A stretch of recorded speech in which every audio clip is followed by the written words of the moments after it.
Hello everybody, finally welcome back to another exciting episode of NIKKE. I've returned after like 2 weeks. I'm so sorry that I was gone so long.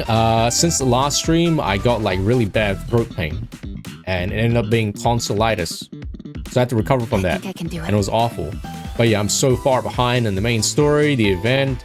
I understand if you don't want to watch this because, you know, 50 million other people have like also done this by now.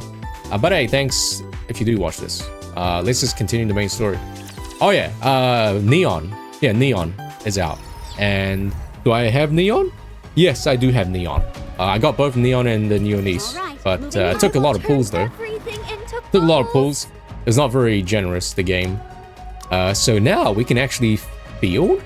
We can actually field a full counter squad, and it's actually a pretty good team, right? We got the new niece here. We got Rapi, and we have like Neon. They're all actually, you can actually put them in one whole full team. How many copies? You can see here, one copy of Niece and one extra copy of Neon. So the funny thing about this Neon copy is I got this Neon copy from the free daily pool. Yeah, you saw that, Duck. Yeah, my gem supply went from 100,000 and down to like 50. Encounter. And you know what happened? The funniest thing was when I was trying to get Neon, I got 2 pilgrims. I got 2 pilgrims. I'm at the target location. Oh shit! I got 2 pilgrims. One was Red Hood, and one was freaking Isabel. Okay, anyway, focus. Good. Stand by. How long do I have to wait? Hard to say. Probably till she shows up. Then I'll search the nearby area. What's Snowbite doing again? I forgot. It's been like 2 weeks. You were provided with sufficient rations. Congratulations, Did Jinbok. you Oh eat wow, them that's all huge. already? You got 3 Anises and 3 Nayutas? What the hell? Wow. I'm going to check for raptures. Ah, my apologies. If there are no issues, hold your current position. Yeah, this might be a long stream. I'll see. If you miss each other, it'll only complicate things. I don't have time to waste here. I'd rather use that time to take down even one more rapture. I agree with you, but there's also no need to cause a commotion. If we play Tomodachi Life, is our entire island just gonna be filled with NIKKE characters? If you engage, the noise could draw more of them. Like how Germa's island is just filled with like cereal mascots and random people. Bang! Snow White fires her right. An explosion occurs in the distance. One down. Great. Other raptures in the area heard the gunshot. Man, and are Northern Lights said a funny thing, and I should do this. Northern Light, I remember Northern Light said something Just along as the I lines wanted. of like, you can tell, you can kind of judge someone, you can judge how someone is based on who they add on their Tomodachi Life island.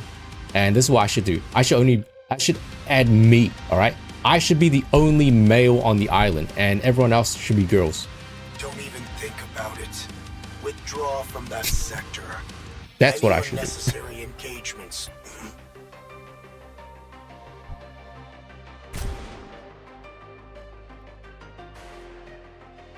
Snow White fires rifle again.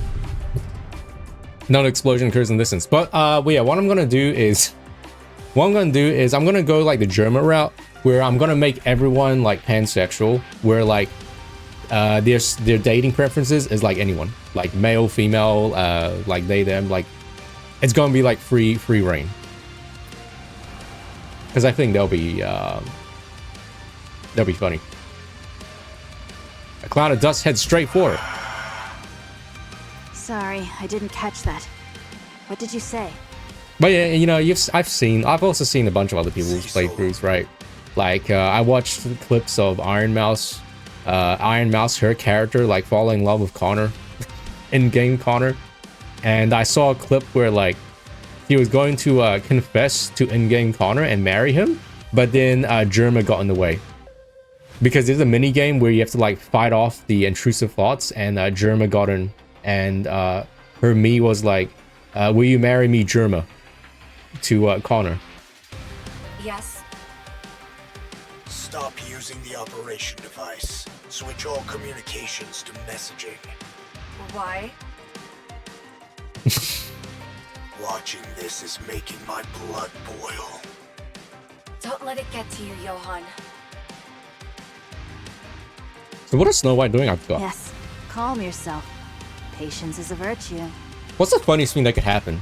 Dorothy falling in love with... You're the one who needs to calm I don't down. know. Rapture's incoming. Numbers are... Johan, look at this. What is it? Just look at the approaching raptures. What the hell is that? I think this is a new backdrop. What is it? Tell me. Use your eyes and see for yourself. Dovey and Rocky. I really am just making the second outpost on Tomodachi Life. Very well. Snow White looks at the raptors swarming in. They're no different from the raptors she's always encountered. Assuming Johan and Cecil are just overreacting, Snow White takes aim. She waits until the raptors are within maximum effective range. As the lead raptors come into range, Snow White pulls the trigger. Bang, bang, bang. No, she was about to pull the trigger when the frontline raptors explode into smithereens. What was that? I didn't fire. It came from behind. From behind? That shot came from somewhere in the rear of that swarm and hit the ones in the front line. Why? No idea. Could they be infighting? Rapture no, and raptors breeding. are brainless idiots. They're incapable of that. The frontline units have been annihilated. Rear units are approaching. Unidentified raptures. Engage UFO. with caution. Bang. Snow White fires her rifle yet again. Yet another explosion erupts in the distance. If you don't know what you're dealing with, strike first. Fine. Engage. Wow, Snow White, a Snow White like an American cop, you know what I'm saying? Haha, ha ha ha. Encounter. Haha.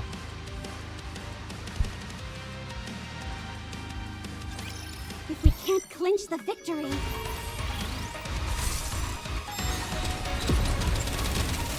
I will be the star! Anyway, yeah, I mean, based on like the only true resource and reliable one, our Lord and Savior Pridewin,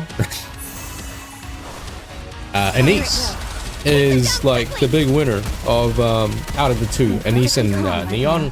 Anise is like the clear winner. She's like clear and like miles ahead of a lot of units in her slot. And Neon is like a good like Cinderella replacement, a good Cinderella side grade, or a good like electric DPS for electric weak enemies. All right, finally, a place to test my firepower.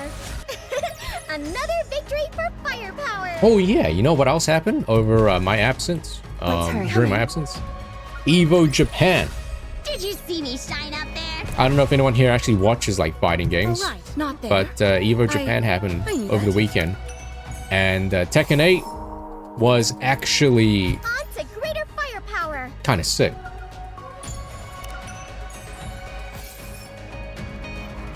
Breaking news, the Raptors are based at the lift. What do we really know about the lift? Marketed as humanity's gateway to space, the lift may be something else entirely. It isn't just the route the Raptors use to reach the surface, it may actually be one of their bases. In other words, humanity may have built a Rapture base with its own hands. So what was this so-called space expansion really for? Was the Rapture invasion truly an unforeseen disaster? Or did they know from the very beginning? When the lift was built, did they already realize it could be used by aliens? Did they see this coming and move forward anyway? Right now, the United Forces of Humanity are keeping this buried. The truth won't surface on its own.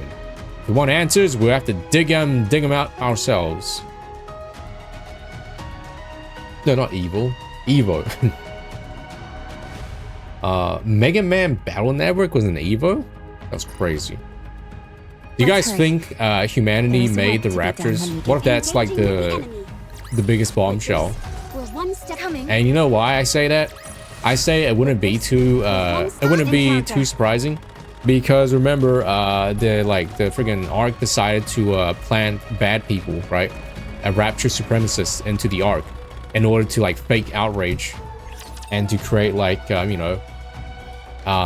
more control over the people. Keep your distance, okay? Yeah, they planted like fake bad people so they could create like a NIKKE group to control said fake bad people. But yeah, Evo Japan, can you believe it?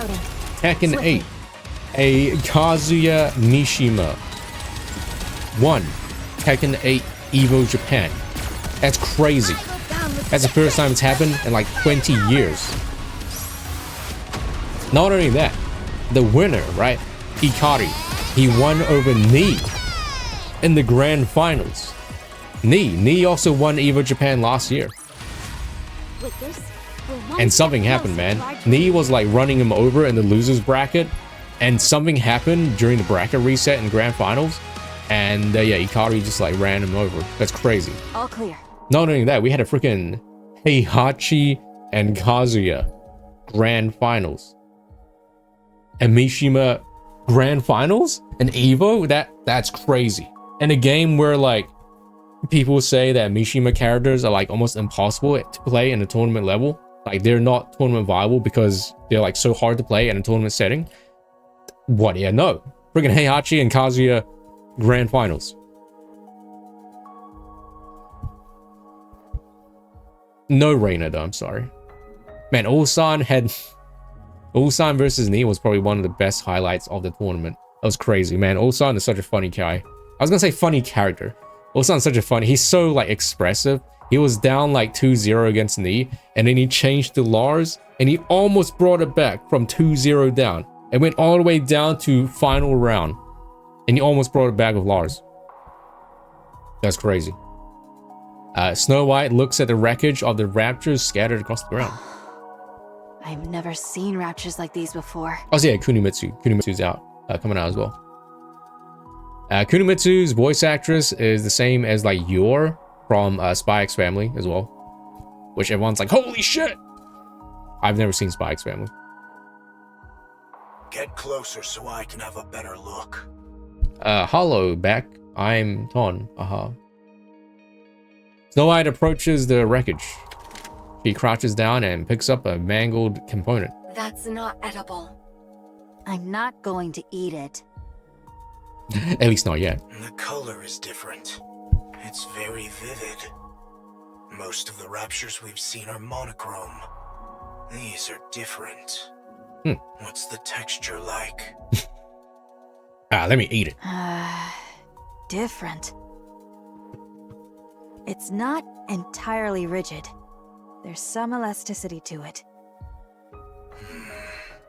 Pick up that yellow component at your 4 o'clock. Snow White grabs the part. Huh? The size is obviously different, but is that a... Yes, it's a finger. Finger? It's attached differently, but it's clearly a finger. I can also make out parts like ribs, teeth, and legs. Snow White, rub your arm. My muscles aren't sore. It is for comparison. Go on, feel it.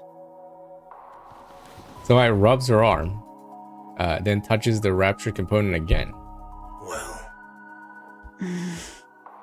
It feels the same.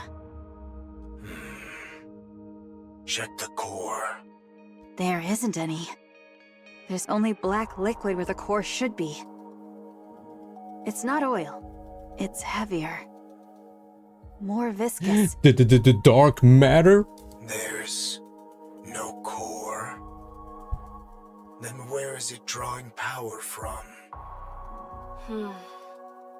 Secure a sample of the black liquid. We'll analyze its composition in Eden. Understood. Securing a sample. Nayuta's signature detected nearby. Looks like she's finally here. Oh my god, it's Naruto! Appears writing a mantra. Looks around, What frowning. manner of disturbance is this? Verily. You're late. Try being on time next time. Did we not appoint this place for our rendezvous? Did thy impatience get the better of thee, that thou didst open fire? There is not a gain to be gained from raising a disturbance here. The rapture started it first. Nata stares at the rapture wreckage. Pray, what in heavens are these?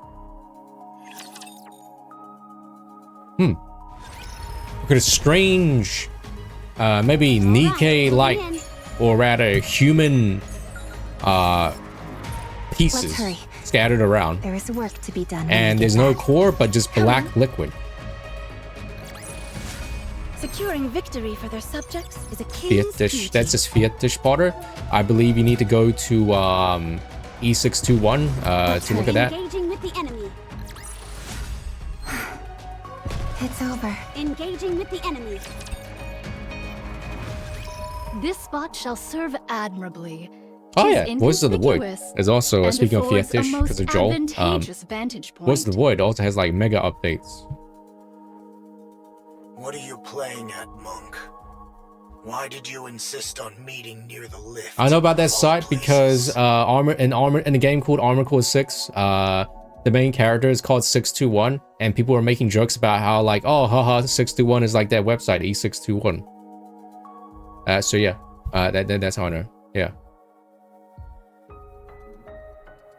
You couldn't pick a more dangerous location if you tried.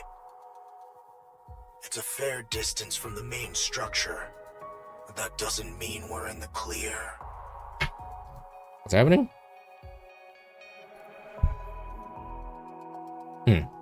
I am not oblivious. You are exceedingly given to quibbling.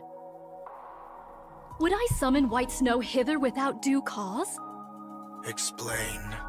Since the encounter with the Queen, I dispatched my remaining replicas to reconnoiter places of import. Wait, you have more clones left. Not combat units proper, but adequate for reconnaissance. I see. Oh. Nevertheless, my replicas have scouted locations upon the surface deemed of strategic import. Alas, none evinced any reaction of note. Naita silently raises her finger and points off in the distance.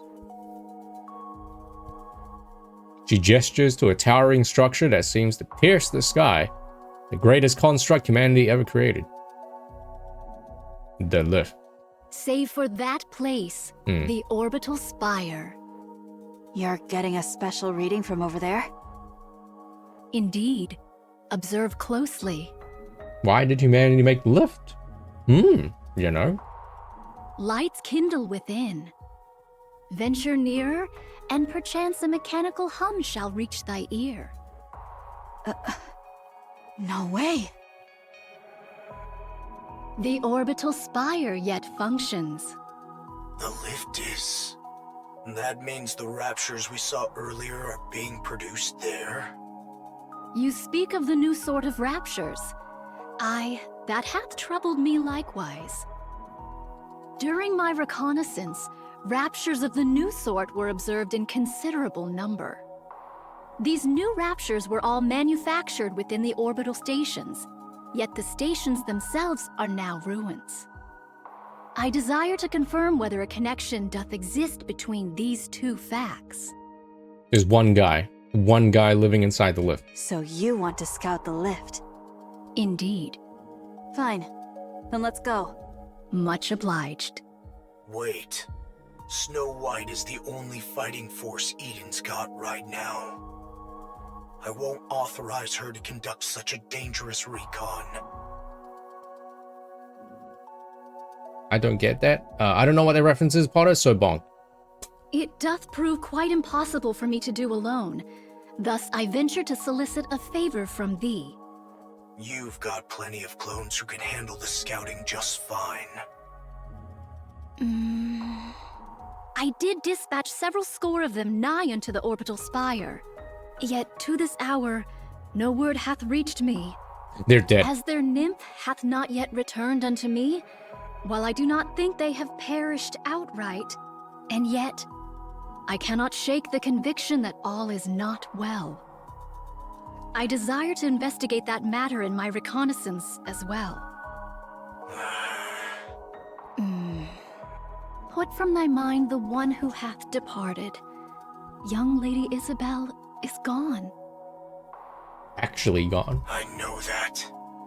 Proceed with extreme caution. The moment you feel it's too dangerous, withdraw at once. Understood. There's the reference. I shall bear that in mind. Okay, let's have a look at this reference. I'm counting on you, Master. Who's that? Is that I Show Speed?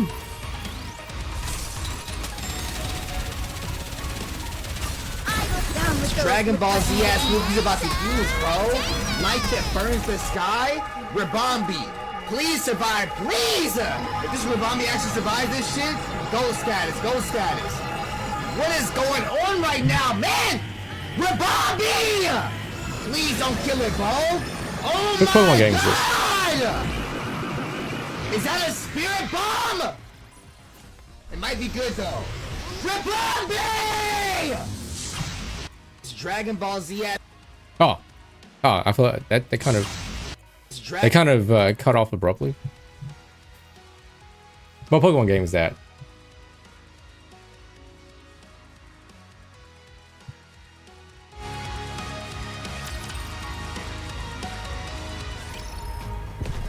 All right, moving in. I guess you could say Rabombi got Rabom Not there. B. I knew that. Encounter. Did you see me shine up there? Engaging with the enemy. Another victory for Fire. All right, everyone, get in line. I desire to draw nearer still, yet it proves not feasible. However, to venture any deeper would be to invite battle. Why avoid combat? I cast no doubt upon thy abilities, nor thy newfound powers, White Snow. Yet why spend that strength for naught? True. You have to pick apart everything, don't you? Sometimes the simplest option is the best one. Return to Monkey. Go Monkey. And sometimes That's what Snow it is White's saying. not. Hence why I am deliberating. Young Lady Cecil, wouldst thou be able to confirm the spread of raptures in the vicinity? There are far too many. There's no point even trying to count them all. Charging in would be a suicide mission. You're out of options. Fall back for now. We now know something's amiss here. That alone is a significant find. We'll pick this back up when arrives with the cavalry. Man, who arrives? Who? Do you think the Queen is just going to sit around twiddling her thumbs? What? Yes. Nayuta, find a way to scout the area without getting drawn into a fight. This is not your call to make, Cecil. I'm the one in command here. Letting fear dictate our every move won't get us anywhere, Johann. Especially in a situation like this. With no way of knowing what the Queen is up to, we can't turn back now. Not after coming this far. What's wrong? Come. Young Lady Cecil, can my voice reach thee? Ow. Particle density too low. You do. Oh, excuse me. Sorry. Listen, care. Find whatever, then back. Find whatever you can and then fall back. Understood? The line goes to static. communications are completely cut off. Our communication equipment is functioning normally. This wasn't caused by elevated alpha particles. To lose contact within Eden of all places? A strange thing indeed. In any case, find whatever you can and then fall back. Words most ill-advised, and yet... Let's go. We'll avoid the areas where there are too many raptures. Playing it safe will gain us nothing. Very well. I shall entrust this matter to thee. My. They say people lose their heads when cornered. Guess it's true after all. You get it? You know who else lost their head? Ah. Don't go rushing in now. What the hell? Where'd you come You'll from? get yourself killed. Young Lady Mirror. Hello. Whoa, it's Rose again as well. Sword Warden. Who are they? Snow White, youngest member of the Goddess Squad. The 4th Grimm's model. The White Reaper of the Horizon. What an honor to have such a distinguished guest. Identify yourself. Pleasure meeting you. The name's Mirror. I'm an old friend of Nayuta's. Someone like her wouldn't have any friends, so who are you? Wow. What? How could she say that? Goodness. Quite perceptive, aren't you? Damn. Snow White reaches out towards Mirror. Her hand passes straight through her. Point of contact crackles with static. You're just a hologram. Nah, I can't trust you. She wouldn't have any friends. Wow, dang. Yes. You're the one who cut our communications with Johan and Cecil? Guilty as charged. I've nothing to gain from making my presence known, you know. Just what are you? I already told you. I'm Nayuta's associate. At the moment, yes, I'm acting as a spy and pretending to side with the Raptures. It's been a while since I've been greeted with such distrust. Nayuta, could you please say something? My character is in doubt before I've even had the chance to relay any useful information. Oh, she speaks the truth, White Snow. She is indeed my associate. It is likewise true that she hath taken to the Rapture's side, carrying out espionage. There you have it. Fine. I'll take your word for it. Much appreciated. Now then, shall I show you around? There is quite a lot I need to convey regarding the current situation. What a random character to bring back Rose. Don't these things get tired of this?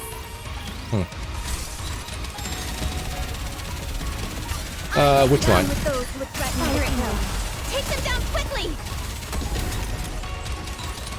Reloading. Swiftly. This is going on a bit long. Nayuta has no friends? Nah, you have a bunch of friends over here. Take them down quickly! We're all friends here, right? Right?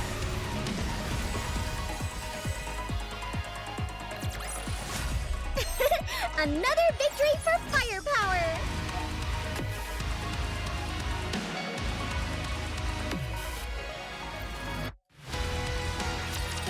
Okay, never mind. That's the wrong one. All right. On to greater fire. Engaging with the enemy. Another Encounter. All right, everyone. Get in line. Did you see me shine up there? Damn. All right. All right, not there. Engaging with the enemy. Man, thank God for the quick clear. Can you imagine how long these chapters would take if you couldn't Encounter. quick battle? Did you see me shine up there? More lore? Ah, yeah. Breaking news. VTC is producing Raptures. Oh, okay. Wow, what a headline. Breaking news. New reports suggest the lift may not have been initiated by Missilis after all, but by VTC. At the same time, a disturbing theory is gaining traction. The so-called miracle can regenerate severed limbs and restore dead nerves. and it may have already have been used to create something far more dangerous. A steel monstrosity. That miracle is real, then it's not out of the question. So what exactly were they trying to build? Are they planning to conquer the world using these ruthless machines that have been slaughtering humans? And is the united forces of humanity truly unaware of all this? It's time they gave us answers. But who is this person leaving these notes?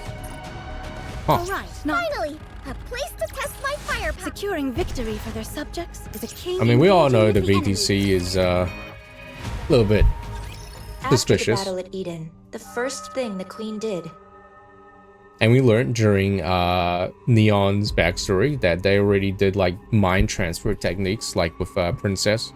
was roam around, surveying the surface.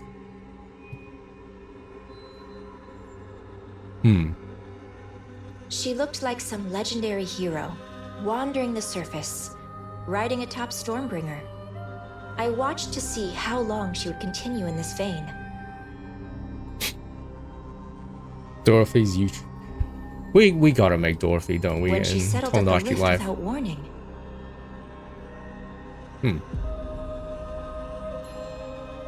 She began overhauling the derelict equipment within, turning it into Rapture production facilities. You would have me believe she hath built a factory? Yes, she converted everything in one go. Wow, she sounds broken. Humanity's finest technology was already concentrated there, so there was plenty to work with, and the overhaul wasn't challenging. She tinkered away at it, then began to produce raptures like it was nothing. Whence came the materials? Even the Queen cannot conjure something from naught. True. Seems like you figured something out. Let's hear it. Doth the Queen tear it all asunder? Oh, the Queen using Lilywise's body right now is using the Queen's old body as like for parts. Ah, that kind of makes sense. You've got it. The Queen was deeply dissatisfied with the current state of the surface after surveying it. So she made a decision. She would wipe the slate clean, since the surface wasn't one she envisioned. And just like that, she started producing raptures at the lift.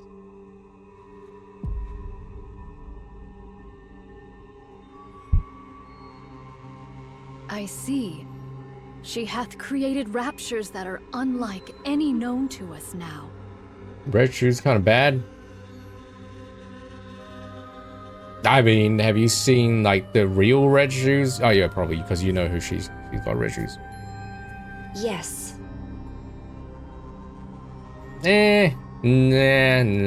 Nah, she's not really my type. She used existing raptures as raw material and created entirely new ones. These newborns, shall we call them? They're not drastically different from their predecessors performance-wise, but their appearance, now that's where things get interesting.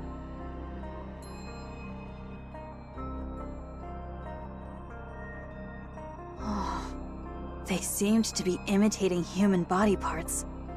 They're imitating NIKKE body parts, to be precise, but visually, there isn't much difference between the two. I believe the battle at Eden brought about a significant shift in the Queen's thinking. Gonna make raptures look like regular Nikkes? She gathered raptures and even heretics as a show of strength to celebrate her descent to the surface. But the bulk of her forces fell, and you all managed to pull through largely unscathed. Although things ended with her seizing the body of the strongest NIKKE, Lilywise, I'm sure that's far from a satisfying result to the Queen. She must have concluded that the current raptures simply weren't powerful enough, and felt a generational shift was needed. Oh, you're only on chapter 7. Go through whenever you can. Go through, what's it called? Was it called Old Tales? Yeah, Old Tales is the one with Cinderella and her group, and you'll see.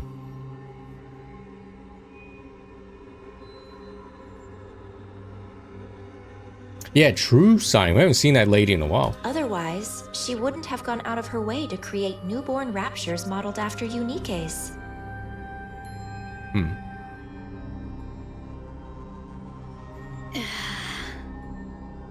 How repulsive.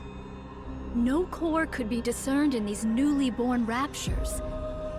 Then whence do they draw their power? From dark matter. I knew it. Caliginous material. I mean, if I was the queen, and I mean, I'm already slaying, right? I'm saying, look at me. If I was the queen, I'll probably make raptures look like NIKKE's. That way, they'll be kind of harder to tell apart. They use highly condensed dark matter as a power source. It's a versatile substance, so using it that way is certainly feasible. You know what's not feasible though? Ads. Ads are happening right now, so I will be right back in about 3 minutes. For about 3 minutes, so you guys don't miss anything. It also gives me a chance to refill my water. So yeah, be right back, everybody. Go get up, stretch, go to the bathroom. Yeah, we'll be back in like 3 minutes. All right, everybody, let's continue. I don't know much beyond that. But since dark matter is the queen's to begin with, she is another matter entirely.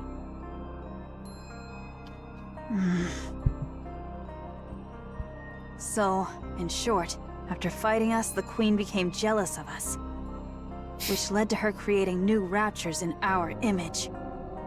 That about sums it up, yes. Damn, the queen really went. She prettier than me? Yet the manner of their imitation is most suspect. Sus. If the queen deemed NIKKE's powerful, one would expect their forms to be imitated in every particular. True. And yet the manner of imitation here is most peculiar. Only hands, feet, viscera, and the like doth she see fit to replicate. The queen has a hand and feet fetish. That's what the queen has. Poorly disguised fetish. They're experiments. She attaches NIKKE parts to low-level raptures to see if they function properly,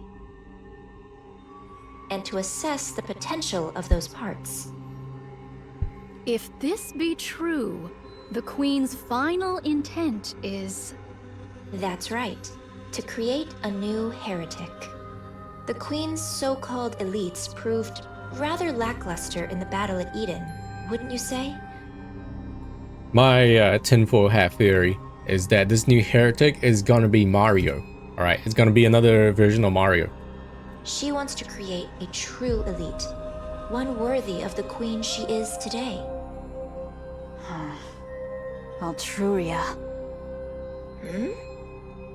How do you know about her? We've met. She even transformed during our fight. My goodness. She really does whatever she pleases. She was mimicking Rapunzel and Noah. That's right. The queen picked the ones who stood out most to her during the battle at Eden, and modeled her heretics after them. Damn, Isabel, Haran, who else was there? And all the other, like, pilgrims? And they were not worthy. 2 have been created, and 1 is still in the making. 2 have been created, 1 still in the making.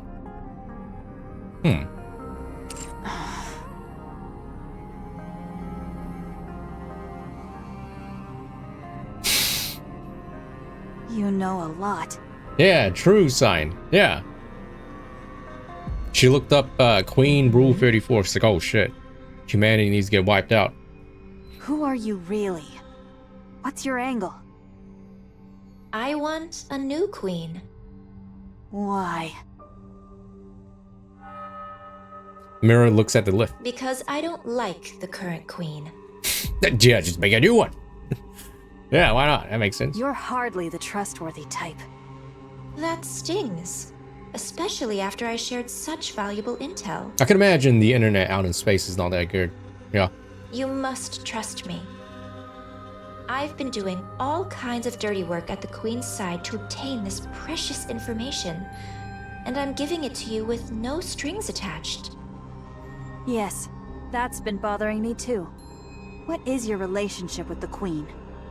How do you know all of this?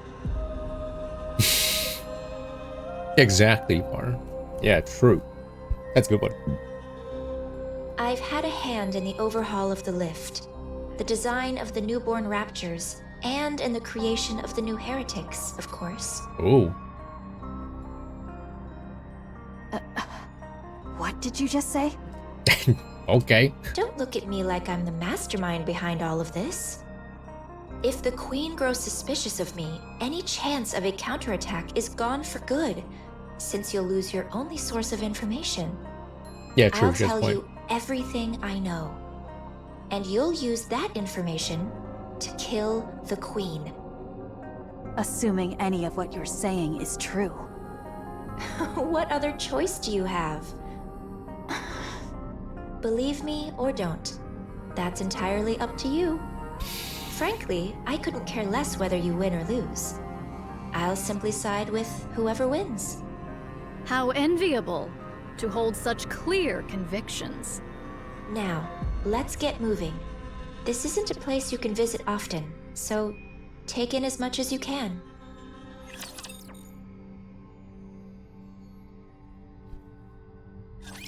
Watch closely, Commander. Alright, do you trust Mira? I will down with those who would threaten the kingdom. She said the line! No? Alright, big boobs, big ass, big legs. Yeah, I'm all in. Then no. We'll see. We'll see how this develops. Down with those who would threaten the kingdom. She said it again!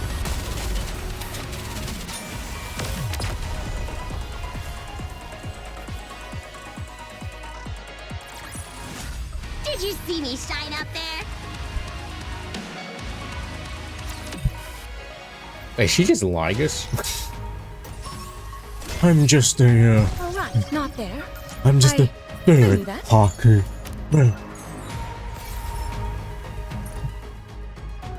All right, moving in. All right, everyone, get in line. The red shoes should just be a pair of red shoes in Tomodachi Island. A place to test my firepower.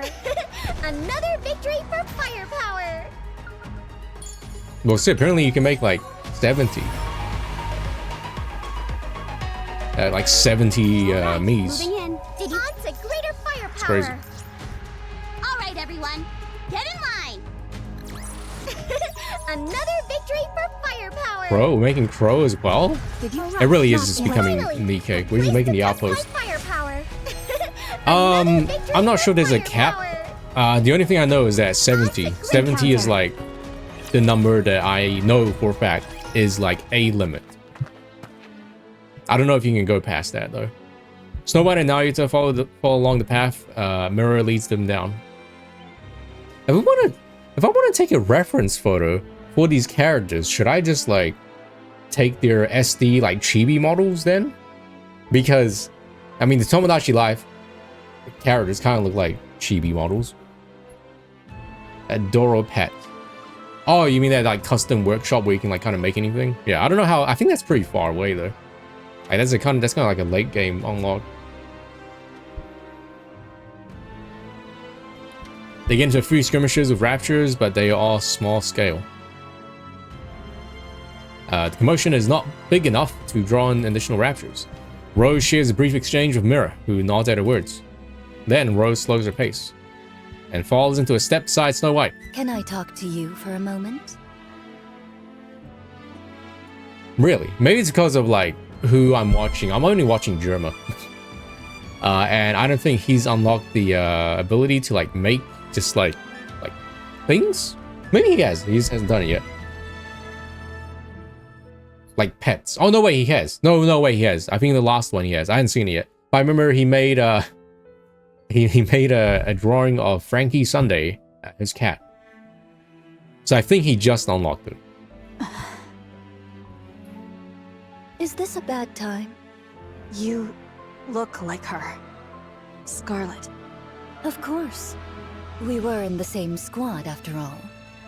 A squad that specialized in close combat, made up of mass-produced Nikkes, right? You remember all that? You have a good memory. Did they change Rose's VA?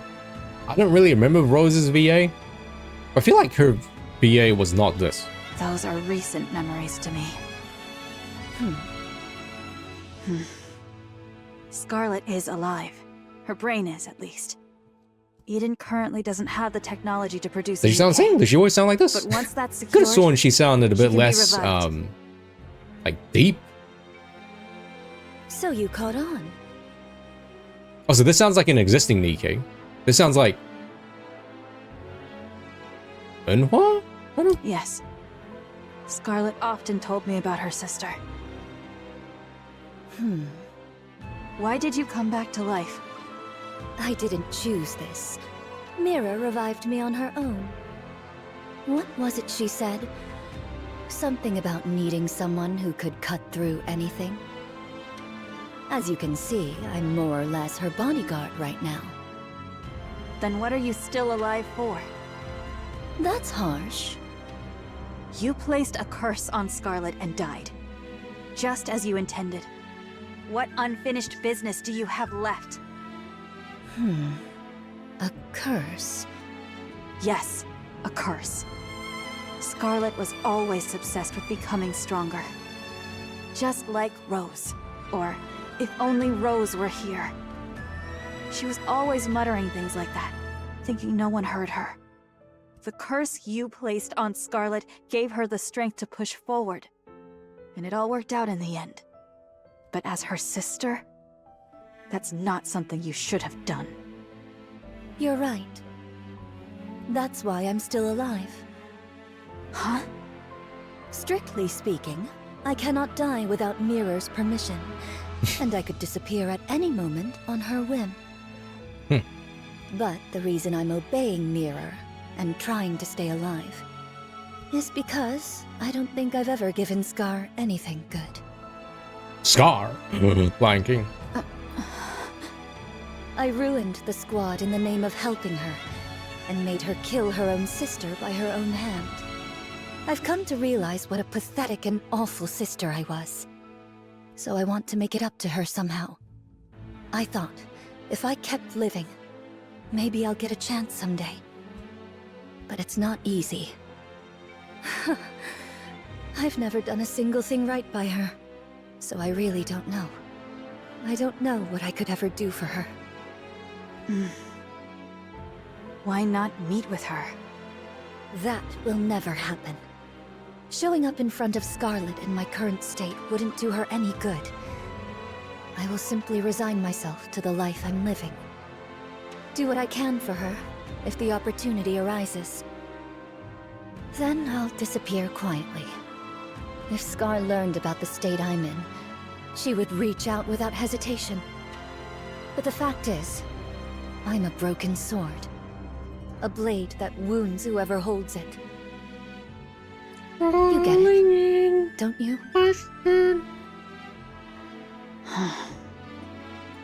Very well. I won't say a word to Scarlet. Thank you.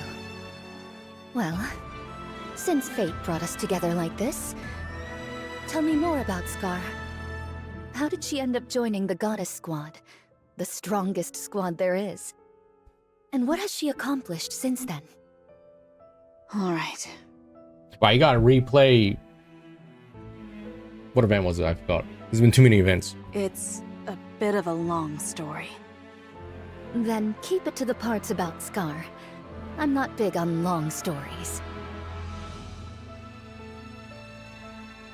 Snow White and Rose's voices echo around them. Is Nayuta and Mira walk on listening? They seem to be getting along. How far dost thou intend to lead us? I think initially, if I remember, Scarlet was not a drunk lady. Was Rose a drunk lady? And obviously after she died, Scarlet kind of like started drinking. I confess, this leisurely stroll through the heart of enemy territory does not sit well with me. Not much further now. We wouldn't be able to go any further than that anyway. So thou hast been here all this time? That's right. I've been here ever since Eden. There's work to be done after all. Then didst thou not see my replicas? There ought to have been at the very least several score. Beats me. Maybe they're all dead? When a replica doth perish, its nymph returneth unto me. Such a thing hath not occurred even once. Is that so? I haven't the faintest idea. I see. The queen somehow turned her clones into like Rapture Frankensteins. Is it still intact? Of course. That's why the lift is in operation. The ultra-massive core is very much intact. Ultra It's in massive much better core. shape than anticipated. What a name. Yeah, Who exactly. doth maintain it? It's left alone. It was designed to run itself after all. By you, I might add. The Ark and the Lift each hold one of the twin cores. Neither designed the core? The moment either is destroyed, mutual destruction follows. And in close proximity to one another, the resulting resonance would destroy them both. Quite the troublesome design. There was surely reason behind its design. Yet we failed to uncover that reason, and we erred in wielding forces unknowable in heedless fashion. Just so you know, mutual destruction is not an option. Hey, Byron. Man, that chat emote is... I like it. Why is it just a green square with the word chat? It might have been a viable choice in the past, but not now with the Queen in the picture. Humanity, stripped of its sanctuary, against the Queen. Wait, there's a first part to it? Called Twit? Oh. The outcome is obvious. Wouldn't you say? It eats. Yeah. Yeah, I guess that's what people say. This I know.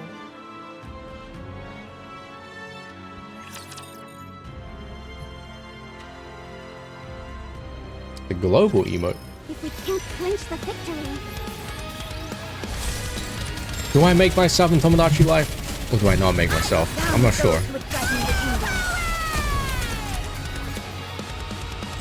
I think it'd be pretty funny if I do add myself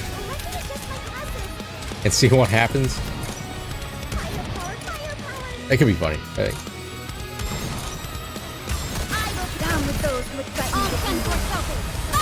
Okay, I mean, if we were to add like meme characters to balance out like it being... Oh, I just realized these raptors have like sexy legs. I mean, well, who said that? securing victory for their subjects is a king's duty. Who are some like meme characters that we can add to balance out all the NIKKE characters? We can't just add NIKKE characters. It's gotta be other characters. On to greater Like firepower. Genshin Impact characters and like Honkai Star Rail characters. Did you see me shine up there? All right, everyone, get in line. It's over. Toad. Man, did you guys see Germa's Toad? With the enemy. It's over. Now, let us rest together, Commander. Scoot. Yeah, I'm surprised Vinny hasn't added Scoot All right, moving at in. all. Or Kermit. I just love them. Engaging with the enemy. Did you see me shine up there? Encounter. Securing victory for their sub. On to greater. All right, everyone, get in line. He made a Scoot pet. Oh, okay. All right. This Well, is as far I'll as be we honest, go. chat. I have not been keeping up with Vinny's Tomodachi Life at all. I like only watched part 1 and maybe part 2, and then I kind of just stopped watching it. I don't fake recommend ban. going any further. We might get caught. By your efforts, we have come thus far without great peril. Considering making like a Scoot me? To know the lay of the land beforehand shall alone prove of great service. Take it all in before you return. That's the only way you'll even stand a chance of Like winning. the face paint feature in Tomodachi Life is cool, but it's a shame that like it doesn't wrap around the model though. You know what I mean?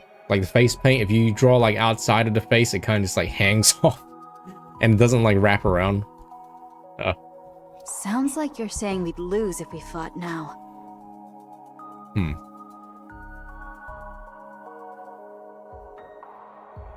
Of course. You have absolutely no chance of winning right now.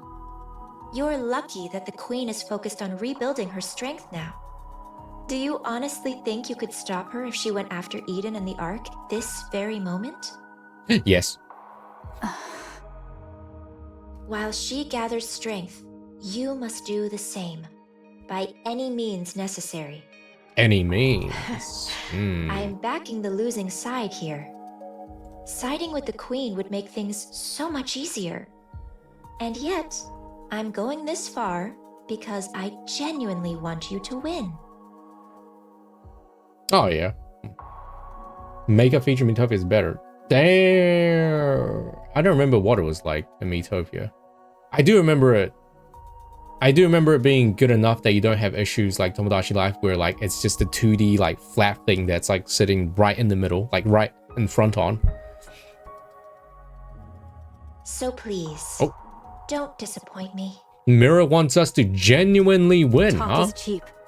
Give us something useful to work with. Fine. That's the reason I brought you here anyway. Rose? All right, all right. Rose heads to a corner, and then proceeds to perform a peculiar sequence of steps. Up, down, left, right, left, right. Oh, hast thou brought us thus far merely that Sword Maiden might unveil some secret dance techniques? Come to think of it, Red Hood did a tap dance the day we first met Scarlet. Did she? I don't remember that. I told you we should have changed this. What's the harm? Besides, this way, no one will find out by accident either. Yeah, if only it like kind of wrapped around the model. Oh, the moment Rose completes her steps, the corner crackles to life. A human-sized container emerges. Optical camouflage, huh? Would you mind opening it? Bodyguard. I'm nothing but an errand girl. I have no physical body. I don't have much of a choice. Who is this person controlling this lady, though? Rose presses the button on the container. With a hiss, the contents are revealed. Steel legs clad in red. Oh wait, actual red shoes to the body? Red shoes! Oh shit. I kept them safe, as you can see. I tried everything I could to make replicas with them, but they Oh, don't no, seem just the shoes. compatible with Rapture technology. Oh, just her shoes. Take them. Perhaps they'll come in handy somehow. This, shall prove of considerable aid. Huh. That's what I thought. Red shoes, red shoes is shoes. The commander trying to get the technology to create NIKKEs. We learned that like a while ago that it's perfectly possible to recreate someone, right? Like a tulpa, right? Is that what they said? You can perfectly recreate someone's personality if you like, I don't know, think hard enough or something.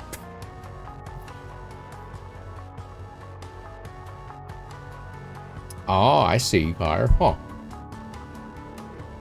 And take one more thing with you. Rose, if you could. Rose retrieves a small bag from inside the container, hands it to Snow White. What's this? It's really heavy. It's a brain shelter. A brain shelter? Liberalio's head is inside. What? How'd she get it? Oh, I mean, Mira did say that she was, you know, close to the queen, so I guess that's how she got it. What? I don't know what possessed Liberalio, or why, but she proposed to the queen a dialogue with humanity. I'll admit, I had some hope myself. I figured it might get through to the queen, even just a little, given it was coming from her second daughter. But the queen truly is a monster. I remember. You remember this? I remember that. Liberalio's words fell on deaf ears. Liberario and Red Shoes is shoes. Combined. Although, I honestly doubt dialogue was ever possible with her in the first place. She tore off Liberalio's head, frozen in ecstasy after meeting her beloved mother. She kept only the body that had the core, and tossed the head away like trash. That's what I retrieved. Yet heretics possess the capacity for regeneration by means of their core. There's no core in her head. Unlike in Devilia, Liberalio didn't do something as grotesque as implanting a core fragment in her head.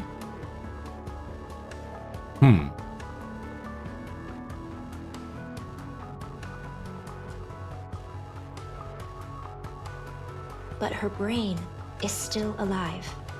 It should be enough to create a human imposter, at the very least. That is, when Eden has the technology to do so, of course. Dude, it's coming into like Avengers or something. And I've never seen Avengers. She's a heretic who spent nearly a century slaughtering humans on the surface. Such vast combat experience must mean she'll have a wealth of information. She's also one of my greatest works. So even turning her into a standard pseudo-human won't be a loss. One of my greatest works. We need every asset we can get. Don't No, you I've never think? seen. Hello, Willow. Okay, let me think of the last superhero movie I've seen. I actually don't know. All right.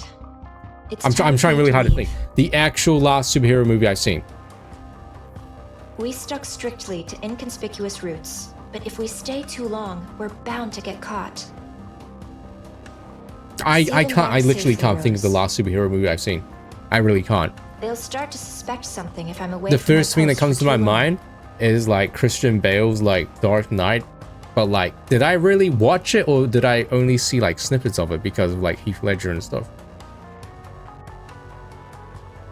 Yes. I guess the saying's true. When the cat's I've just away, never been like a the huge mice fan of come out like to play. Marvel or like DC or like superhero movies. The saying's true, when the cat's away, the mice come out to play. Oh.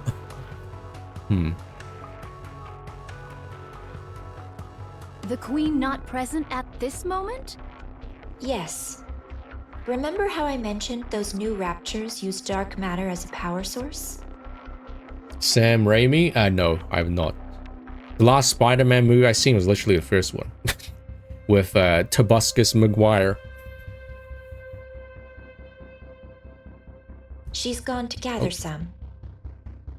Yeah, dark matter. The Maleficent Beast Quartet. That's right. Oh yeah, they can produce She it, went right? to steal the dark matter that the four beasts painstakingly scraped together. Uh-oh. Well, they're dead. Sam Raimi. I will protect you. Oh, so you're saying Sam Raimi is the director? I thought Sam Raimi was like the new Spider-Man actor. Down with those who would threaten my Oh, Take them down quickly! I don't know. Who's the current Spider-Man actor? Okay, yeah. Being impatient. Then again, the first Spider-Man came out, what, like 1998 or something? Like, really, really... Down with those who would threaten the kingdom. Fire! 2002. Yeah, I just haven't really been watching movies. Maybe I should watch more movies. Another victory for firepower! What's the last movie I watched? I don't know. I don't even know what the last movie I watched was. Better Call Saul. Tom Holland is current one. Right. Alright, moving in. Oh yeah, Iron Lung. Iron Lung, yeah. Literally went Let's hurry. to the movie theater to watch that. Encounter. Wow. You guys know that Jacksepticeye is making Bloodborne? Actually, yeah, you do. You told me. Another How's Iron Lung? victory for Honestly, firepower. My honest opinion of Iron Lung is that if Markiplier was not the one that made it, it would not get popular. Encounter. Or rather, it would not have like so many glowing reviews. On to greater firepower. I thought like it was alright. It wasn't a bad movie. I thought it was just alright. For like the resources that Markiplier had, which was like not a lot, right? If I recall, I remember Markiplier upload like a video of like the behind the scenes something, and like majority of the film seemed to be shot in like a very large building with like a small container, and it was just like rocking back and forth. So I'd say like for what he had, for the resources he had, it was pretty good. It was alright. But I do think like if anyone else, if it was a different YouTuber that made it, or like a smaller creator, I don't think it would have like made a gazillion dollars. Is Exit 8 out? Or was it only out in Japan? Breaking news, lift mission sabotaged by spy. Breaking news, the United Forces of Humanity and the Goddess Squad have made multiple attempts to reclaim the lift, but all have ended in failure. Reports suggest those repeated failures may be due to internal leaks. In other words, there could be a spy within the United Forces of Humanity. The lift is heavily defended by the Raptors, making any assault extremely difficult. Even so, the fact that not even a Goddess Squad has succeeded had raised serious questions. If a spy is involved, it will explain everything. Countless soldiers and NIKKEs are being sent to their deaths because of someone working to protect the lift from within. A human traitor is feeding intel to the Raptors. What could possibly be inside the lift that's worth hiding it at all costs? Sheeple, it's time to wake up. We can't keep placing blind trust in the United Forces of Humanity. We have to find a spy. Wasn't it Red Shoes? Okay, Red Shoes is out in Southeast Asia. Okay. Yeah, I don't know if it's here. You can get it digitally. They brought last month where you were. Yeah, I don't think Exit 8 is here in New Zealand. Finally, a place to Is it? test Let's see. my firepower. Exit 8. Did you see me shine Wait. out there? Wait, Exit 8 is here. The next viewing is actually, there's a viewing today at 3:40 p.m. and it's 3:15 right now. Okay, chat. Well, I'm gonna stop the stream here. I'm gonna go drive to our mall and watch it and then come back.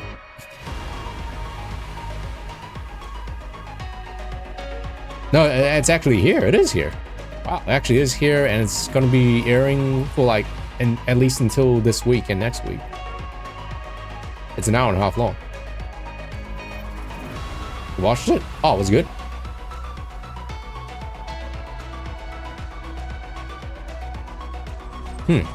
Let's hurry. Engaging with the enemy. Oh yeah, I mean the funniest thing that happened to me during Iron Lung was I got ID. The lady, Are you ready? the lady by like the entrance gate was like, "Oh yeah, do you have ID?"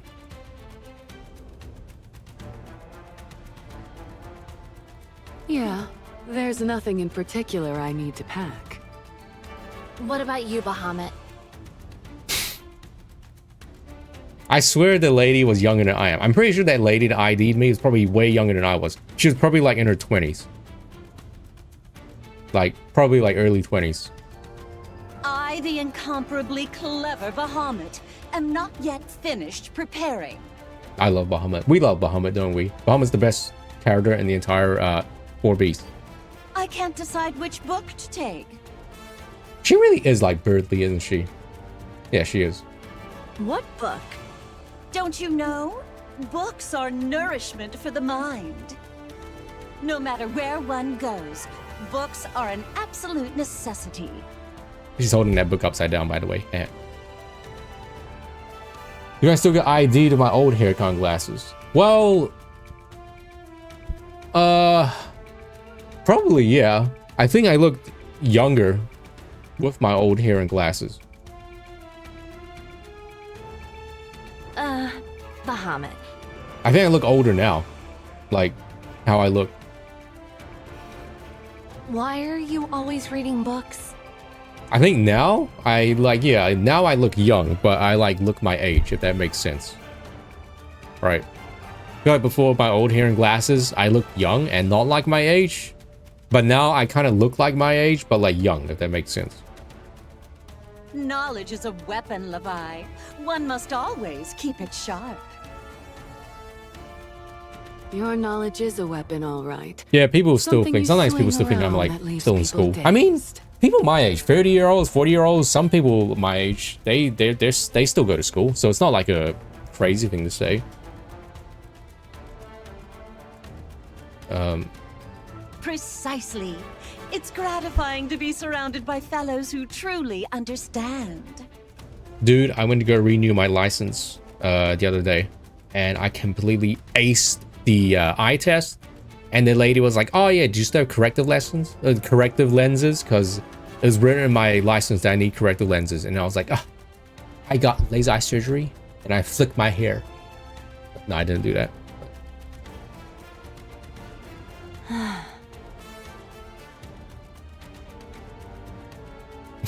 It's gratifying to be surrounded by fellows who truly understand.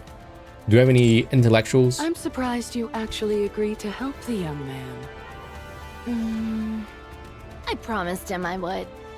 And from what I hear, something major happened. Oh yeah, where's the little girl? Where's baby Rocky? Come to think of it, you visited Eden before, right? So you're already familiar with this place? Sure, I've been there before. But I doubt they'll welcome me with open arms. What did you do?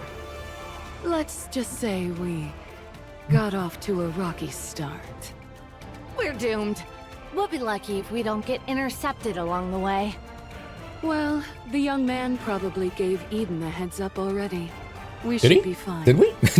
Did we tell Eden and Johan and Cecil that like, hey, 4 beasts are coming here? Yeah, I guess it'll be fine. It'll be fine. Right? She's clueless. Why? Surely. Are you nervous? I mean, kind of. Off screen. Yeah, I guess. I don't blame you. We've kept to ourselves this whole time without dealing with anyone else I mean, at this whatsoever. point, Eden's not really in a position to not receive help, right? If it weren't for Grave, that might still be the case. Still, Where's we Baby got Rock? along well enough with And, Enichiro's group and the young man's crew, even if it was only brief. Ziz? Yeah, Ziz. Eden won't be any different. True. You're right. First meeting jitters are perfectly natural. He just said the cavalry's coming. Oh yeah, I guess. But conversation is the cornerstone of evolution. New encounters beget new dialogue and the exchange of new knowledge. Do you think those glasses are real, or do you think those are just like dark matter frames? I think they're just made of like goop. I, the brilliant Bahamut, can hardly contain my excitement. I await the magnificent moment, my profound knowledge, and Eden's converge.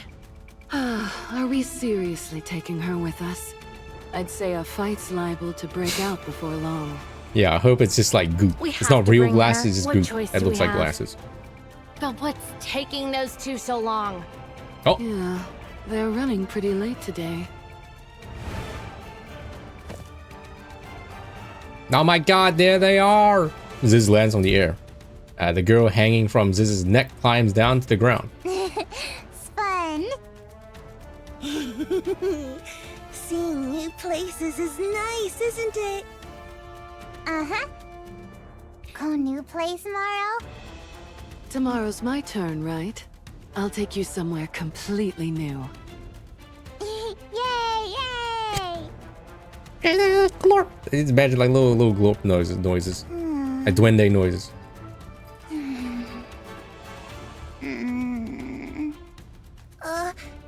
What's wrong? I, the erudite Bahamut, shall enlighten you. The He's child hungry. currently sleep. requires sleep. Hug me. Okay. Come here. Ziz wraps her arms around the girl. And the girl buries her face into Ziz's chest. Fluffy. Feel good. Oh. Really?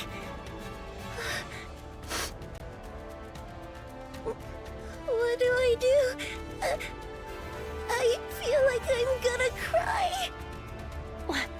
What's wrong? I don't know. Are you all packed? Packed? For what? We're leaving today, remember? Oh, right. We were going to Eden. We should make Baby I Roppy. forgot. And she'll have the squeaky mouse voice. No. Hurry up and get ready. I'll hold her. Oh, okay. All right, come here. Leviathan reaches out toward the girl nestled in Ziz's arms. He stares silently at Leviathan. Her gaze travels down towards Leviathan's chest. Hard. No like. Damn. You little brat. Hard. Come here. I'll hold you. The girl settles in the behemoth's arms, tucks her head in, and nuzzles against her. Fluffy. Yeah. Fluffy, isn't it? Man, she really is turning to Roppy. The girl turns her head and looks at Leviathan. Hard. Oh, I swear I'll... Levi. What? Behemoth looks at Leviathan and nods silently. Stop nodding like you've got some secret. It's annoying. Levi? What? What is it? Oh, I'm packed and ready. Let's go then. This is how Leviathan turns into But Joker. she just fell asleep. Let's be quiet then. If she wakes up, we'll take turns transforming and giving her rides. If we don't let her ride while we're transformed, she'll throw a fit. Oh, okay. This is kind of fun. It's like taking turns driving on a road trip. This is a family trip, all right. Yeah. The four beasts walk on. Leviathan glances back. The White Ark, once a ritual space built for the creation of the Queen, a place that has since become their home. It was wrecked by Liberario, but even the process of restoring it was enjoyable. For some reason, Leviathan feels a twinge of regret. We'll be able to come back. It's our home, after all. Who's some other flat-chested people in this game?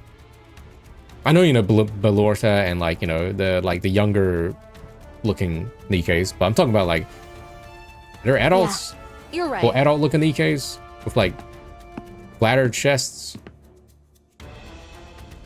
Maybe not even flatter, just like smaller. After walking for a long time, they stop. And before them stands, oh shit, the thing. He looks at them with a smile. What is that? A human imposter? Uh-oh. But something feels off. Eunhwa? Even then, Eunhwa's new body kind of made her chest bigger, didn't it? Thing closes the distance in an instant. Her gaze locks onto the girl in Behemoth's arms. Behemoth reflexively turns and shields the girl. A thunderous roar echoes out. Behemoth collapses to her knees, the upper half of her body now missing. Oh, she ain't gonna be in Rush Hour 3. The girl flung aside lies on the ground, staring at the lower half of Behemoth that remains. She crawls over and touches the core lying on the floor. Ma. The thing looks down at the girl and raises her foot. Oh shit! The fire ignites in the eyes of Leviathan, Ziz, and Bahamut. Get your foot away! What are you? You'll pay for this! Black light bursts forth, staining the White Ark. Oh shit! I mean, getting bisected in half, just another day, right? Just another day in the NIKKE universe, man. Happens a lot. Well, there goes half my body again. God damn it. Only a few enemies remain. Reloading. Yeah, third time Behemoth died. Yeah, she needs to turn into an orb, an egg. She needs to become an egg, and she needs nourishment. Why is she dead? Is because she got bisected in half through like the, I'm missing the waist, right? she's probably just like, God damn it, not again. And they did say that heretics can regenerate, right? Because they have like cores in like their head and their like body. So I guess she's just kind of like, oh well, give me like 1 day to put myself back together again. All right, not there. Encounter. We need to put her in the green revitalizing liquid like Germa. Now, let us rest together. If you don't know what that is, Germa keeps bringing up this funny story about how there's a photo of him in a bathtub and like this green like bath bomb liquid that he calls the green revitalizing liquid, and he keeps on talking about how he wants to leak it one day because it'll be funny.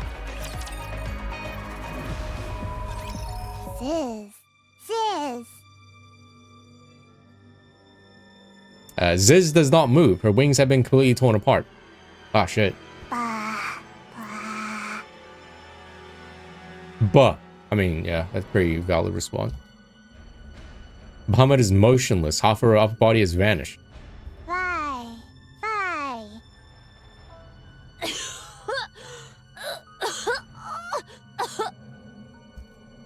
Leviathan's body is grotesquely contorted in several places. She writhes in agony. Hurt. Run!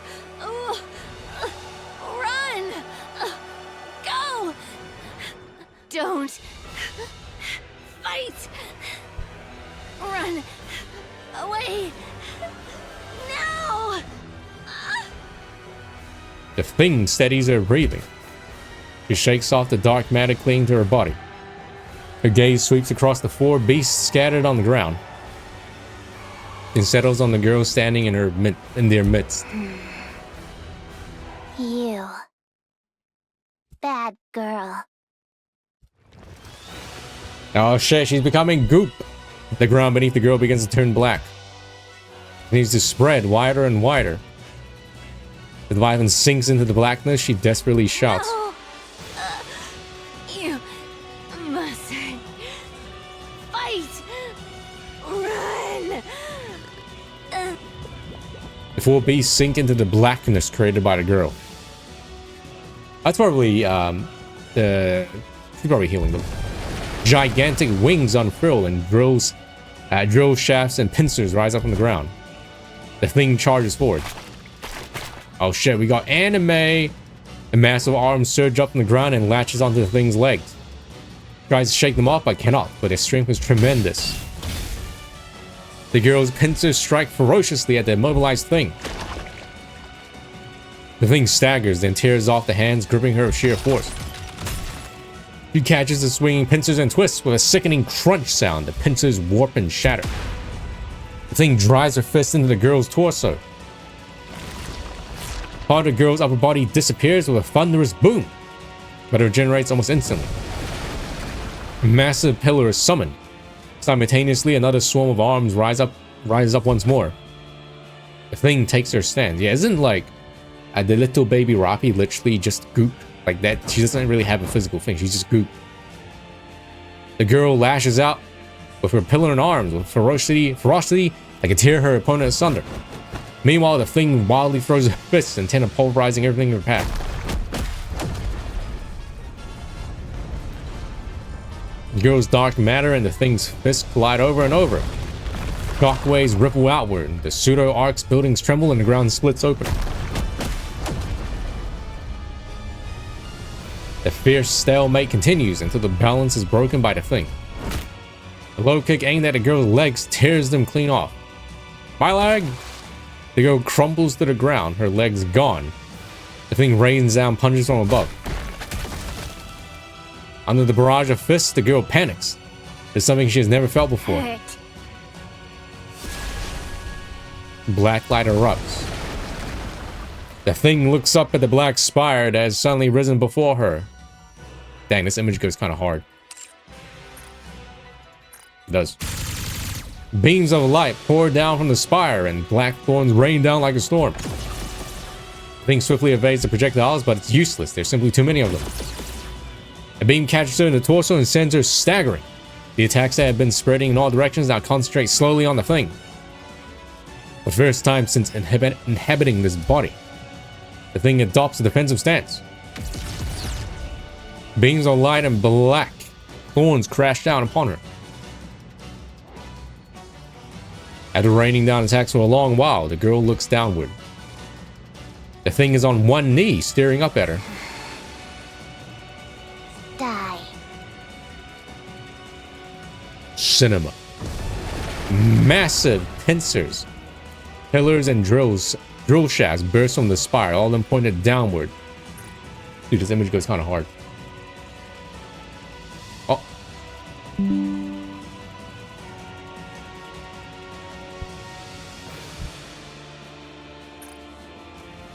The thing looks up at the colossal black spire looming before her. She shifts her gaze to her own body, then back at the spire, and back to herself. Fury spreads across her face. At that moment, Leviathan comes flying out of the black spire. Enough. No more fighting. Queen got mocked by. Bye. The girl points at the thing. Bad girl.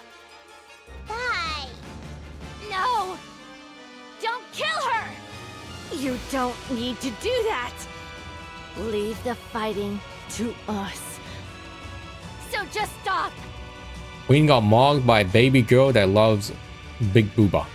All you have to do is She's just like me. bites of grilled fish, hitch rides on us, and go for walks.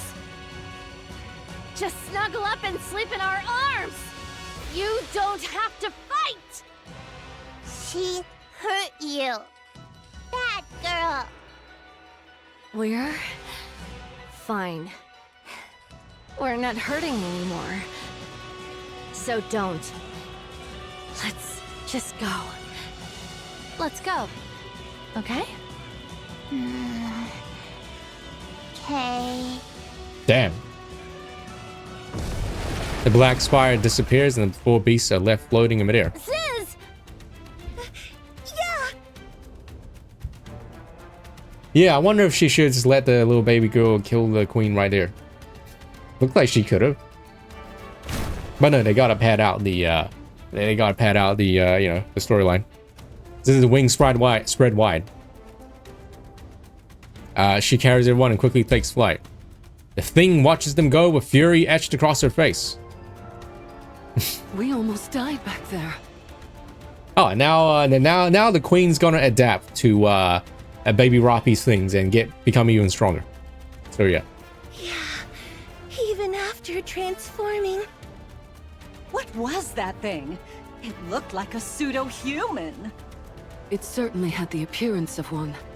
I mean, looked like baby Roppy had the upper hand. It looked like the queen was actually she looked like she was like molding, like actually molding. You could see it. You could see her going bald. But it was unbelievably strong. What even was that thing? Even I, the ever-astute Bahamut, cannot say. Ma. Yes. Yes, you saved us. Thank you. Uh-huh. I scold bad girl. No more fighting, though. Okay?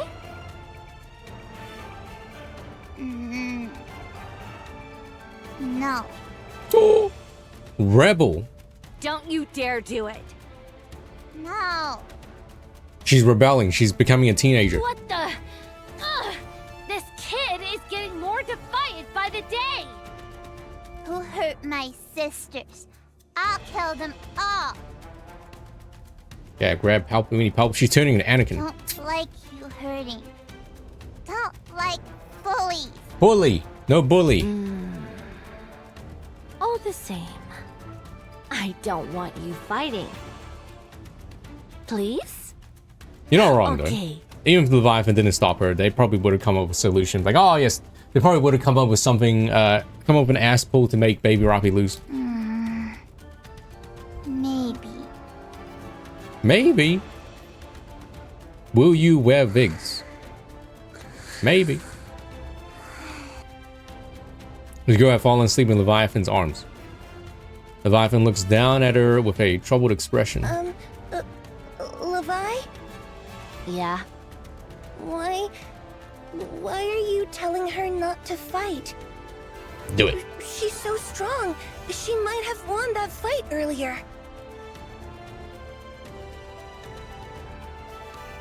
Oh, yeah. Yeah, you're not wrong. You're right. She is strong. Unbelievably I mean, so. you could also point it as Leviathan not wanting her to, like, I guess, become like a, you know, evil. Well, like evil, you know what I mean? Like, doesn't want her to become like... Then why? No parent wishes to see their child fighting. Oh, well, I guess that's true. Yeah, go rogue or like become not evil, but become, you know, bloodthirsty.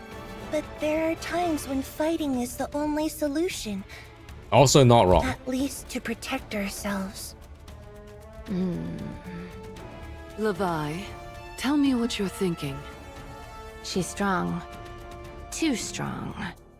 With her power, she could probably solve most things. She could take anything she wants, without exception. She won't even need to control her emotions. She could just unleash them alongside her power. And that can't happen. It mustn't. If she repeatedly uses her power every time she wants something, she'll turn into a real monster. But why not? Why don't you want her to become a monster? Is it because you promised Siren her power would only be used for good? That's part of it. That kid. We made her. Yeah, they did. She had no say in her creation. After selfishly bringing her into this world, we can't ask her to use her powers for our sake. We can't ask her to become a monster for us. But... damn it! Why are you crying? I didn't want her to fight. I don't know if we're even capable of it, but I wanted her to live in a world where none of that exists. She's the child we created. I want her free from all of that. Unfortunately, she cannot be free from these ad breaks. I'm sorry. We shall be right back in 3 minutes, alright? Chat room. Alright, everybody, let's continue. I'm gonna be eating in the background, so yeah, I'm gonna leave this on autoplay. Sorry if you hear anything bad, but I'm a little bit hungry. Alright. I just wanted her to live happily. But in the end...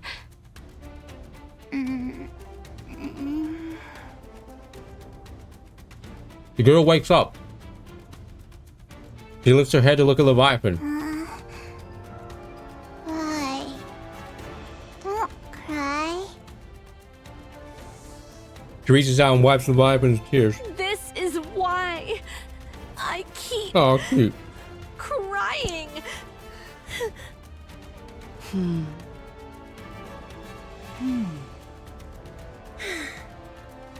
The child will grow up right.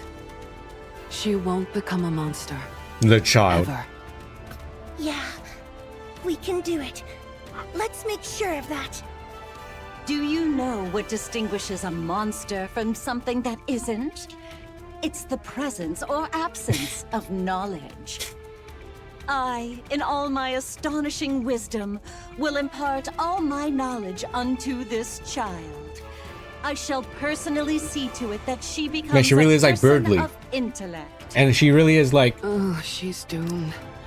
I can already tell this is going like to Dr. end Ratio badly. and Anaxa.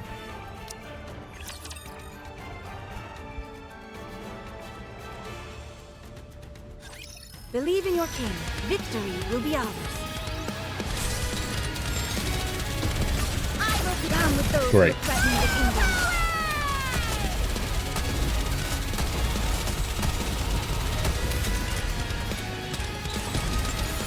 This is going great! I will would threaten the kingdom. I wonder. Imagine having regenerative powers, like the 4 beasts, right, and heretics. Do you think you'll ever get used to getting like brutally maimed and like bisected and like bludgeoned and like, you know, smashed into pieces and like dismembered? I wonder.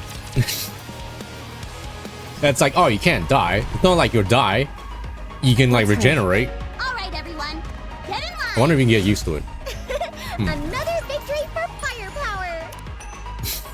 Like, yeah, obviously it still hurts, right? You still feel the pain. Securing man. victory for their subjects is a king's Likely it's duty. given us new nerves. True, yeah, because it's new nerves, it probably always hurts every time. Finally, a place to test my firepower. Wait, is this the end? This is the end of the chapter? It's only been like 2 hours. All right, everyone, get in line. That's not like that. Oh. Alright.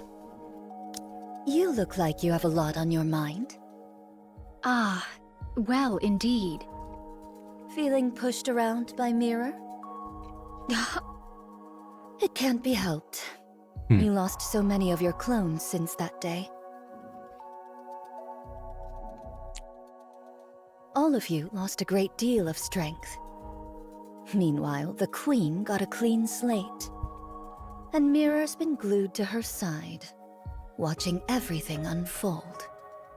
There's bound to be a gap in our intel, don't you think?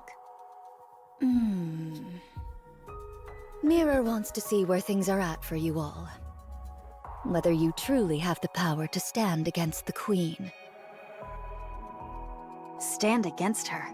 No, we're going to kill her. She wants to make sure it's not all talk. If you have what it takes to be the ones who kill the Queen, Mirror will offer even more help than she does now. But if you're not... No doubt she shall cleave to the Queen's side without a moment's hesitation. That much I know. Right. So don't disappoint her. She's devious, but incredibly capable. Having her as an ally is always an advantage. Art thou not speaking rather too much? Oh, don't you worry. Mirror probably sent me to see you off just so I tell you all this. She loves making others do the talking for her. She fancies herself a puppet master, pulling strings from the shadows. She's devious to the core, that Mirror. On that, I concur. Nayuta. What troubleth thee? Explain how you came to know this Mirror. She says she's helping us, but she's more like a rapture strategist than anything else. With how she talks about creating Liberalia, she's clearly been around for a long time. That means she had a significant hand in humanity's destruction. How did you end up allied with something like that? What a predicament. If I were to lie, wouldst thou let it pass? Fine. I'll believe it even if it's a lie. What an even greater predicament this is. 'Tis a simple enough tale. Okay. I don't want to rush through this, because this is important. When mine replicas did roam the surface in great numbers, seeking a means to fell the Queen, 'twas young Lady Mirror who first approached me. By means of a nearby rapture, she did drive a corrupted thorn into me. Oh. What? Fortunately, I am possessed of some small skill in the handling of nymph. Should the corruption be minor, I may address it by excising only the corrupted nymph. The drawback is that much information is thereby lost, yet I at least evade utter corruption. Young Lady Mirror witnessed this and did propose a deal. Having observed mine replicas that did linger nearby and the treating of my corruption, she divined the extraordinary nature of my ability and put forth her proposal. Let me blow my nose real quick.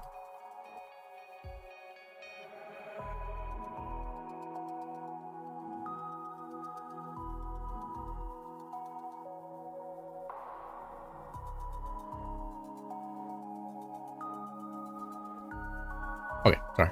'Twas a deal to strike down the queen together. Huh. Weird. I knew full well the sort of being young Lady Mirror was. How grave a threat she doth pose to humanity. How much suffering she hath wrought. Even so, I joined hands with her. Why? I coveted the knowledge too greatly to forego. However many replicas I may possess, there is no means of learning the Rapture's inner affairs. Thus I joined hands with her, and much was brought to light. 'Twould be a falsehood to claim I felt no self-reproach over that decision. Even so, to secure victory, I shall stoop to any deed. Any deed whatsoever. I had thought thou wouldst speak of the path to victory, yet thou dost refrain. How unexpected. And are you sure you're okay? Very well. I respect your decision. Many thanks. We're here. There's an underground tunnel from this point that'll get you out quickly. Stay safe. And if Scarlet happens to wake up, don't mention me. That matter will not be resolved so swiftly. Isn't Scarlet and Rapunzel just like brains right now? In a vat? Pretty sure both their bodies got absolutely destroyed. I mean, Rapunzel literally just got shredded with one slap. All of you, get moving.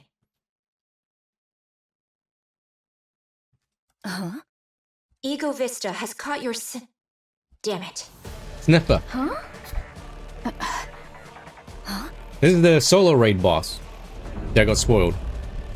Because there's a solo raid boss. The sound of something tearing through the air echoes from the distance and rapidly approaches. What sound be that? Yeah, she did not say verily once. That is a little bit suspicious. This complicates things on so many levels. Let's evade for now. We can't exactly run from something if we don't know what it is. Just run. Boom! Something enormous slams down. The ground splits and nearby buildings collapse. Snow White stares at the massive wall blocking her way. The towering wall is smooth and flat. The wall slowly lifts, revealing its end. It tapers gradually to a point. A sword? A sword? A sword, you say? This? The gigantic sword swings again. This time it comes down, aimed directly at Snow White. 7 Dwarves unleashes fire. Explosion hits the descending blade, knocking it off course. Snow White quickly takes the higher ground. Beyond a dust cloud, the vague silhouette of a giant approaches slowly. A sword strike? From that distance? Snow White stands ready with 7 Dwarves waiting for the dust to clear. As the dust thins, the giant's silhouette appears. A wide-brimmed hat, a single sword, wings on her back.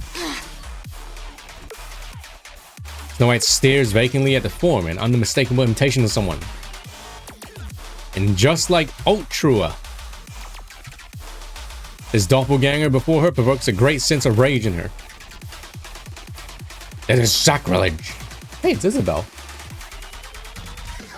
A desecration of her comrades who risked their lives in battle. Snow White's eyes blaze as she clenches her teeth. Without any further hesitation, she unleashes her attack. I'll kill you! I'll kill every single one of you!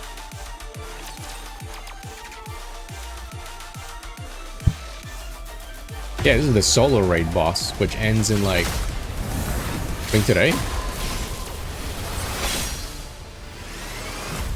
It's got a jorking arm. Correction, it only has a jorking arm.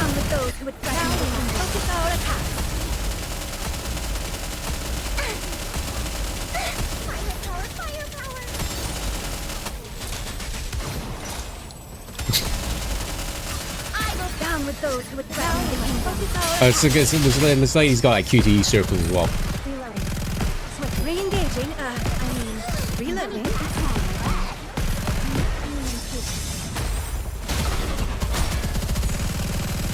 Yeah, the buff does look kind of cool. Though. Got like a Yojimbo, right, from Final Fantasy X. And it's dead.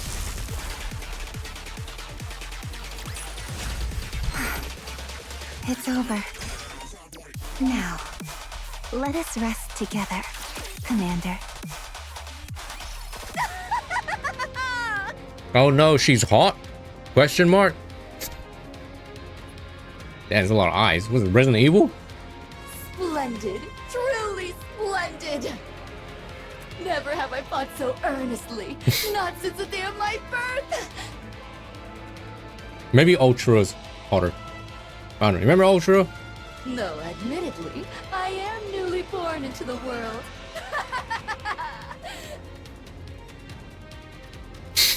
Stop laughing. Young Lady Scarlet's and Young Lady Isabel's weapons. I would fain give the applause. Dang, look at his hands. Alas, I only have but one arm. Most vexing. I shall clap with my mouth instead. Thou shalt have What? to make do. How'd that work? Clapping with her mouth? You lunatic. I must confess, transforming doth dull the pleasure of the slice of mine blade. 'Tis less like a cut and more a bludgeoning. Only in this body can I truly feel the joy of cutting something down. A poorly made thing, this body.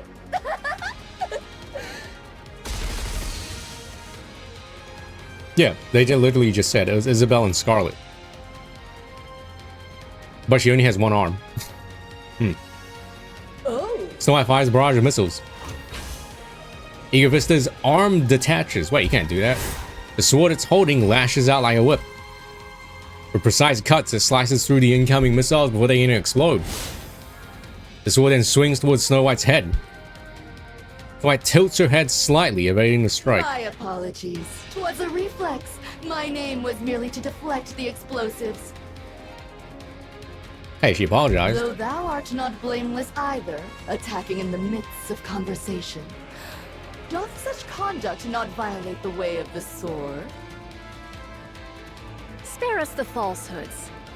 'Tis plain to any soul that strike was aimed with intent. Nay, nay, 'twas a mere mishap, as I said. Eager Vista vanishes and lands between Nayuta and Snow White. Ambushes are not my specialty. Pachi pachi. Ah, that's so silly. The sword swings wildly. Nayuta and Snow White both block and evade, but grazed and sliced. Blast! Precisely refined close quarters combat. Neither Snow White nor Nayuta have experience against a sword wielding opponent. They couldn't have. Against raptures, gunfights are standard. Some raptors do engage in close combat, but their attacks are nothing more than straightforward physical aggression. That's why, like, why have like no NIKKEs been trained like proper close like CQC? Like they've all been relying on just like firepower and like guns and stuff, but like, you know, what never fails? Fists. But Eager Vista plays mind games. She targets blind spots and vital points.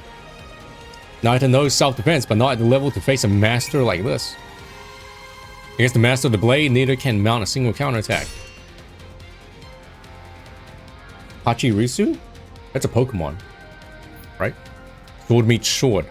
Rose blocks Eager Vista's strike. Well, well. If it isn't Mirror's puppet. Also, Rose can't die, so... What exactly dost thou think thou art doing? Who knows? Perhaps facing a sword wielder after so long stirred my spirit. A hollow husk with no blood to boil. What rubbish doth thou speak? Rich words coming from something that imitates humans. Yeah, true.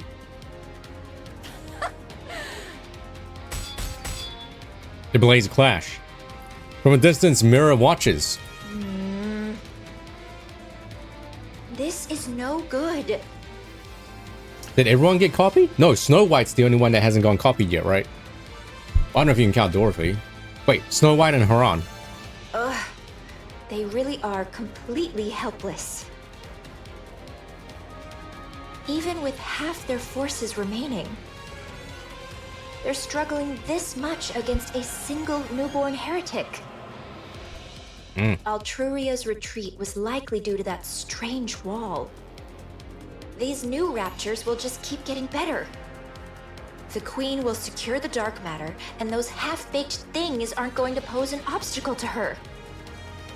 Eden is still devastated, and the Ark shows no sign of mobilizing. On top of that, Marion's gene is now in the Queen's hands. Yeah, I forgot about that. Literally got Mortal Kombat. I've decided.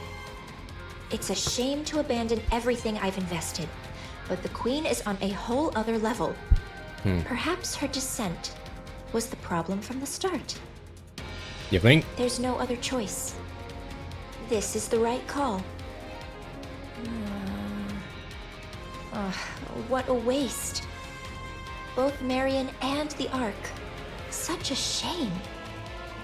After all that effort I've put in, the Queen obtaining a new body was the deciding factor.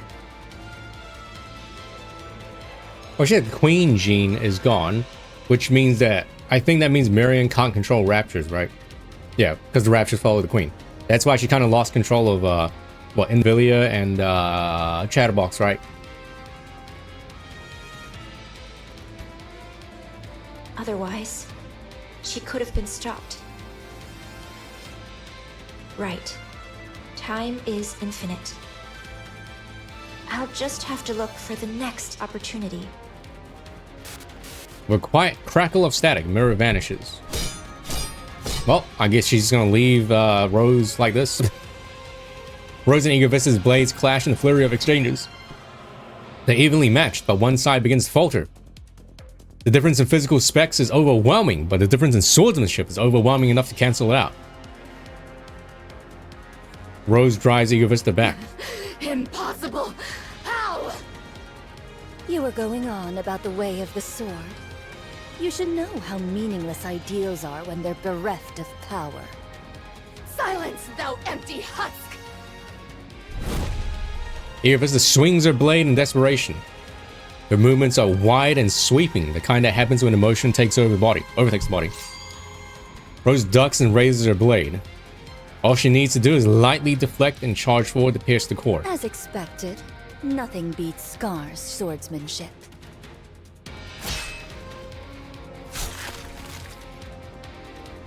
Ego Vista's blade drives deep into Rose's upper body. Rose collapses.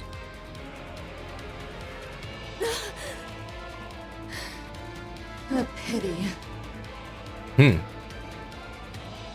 Oh, rip.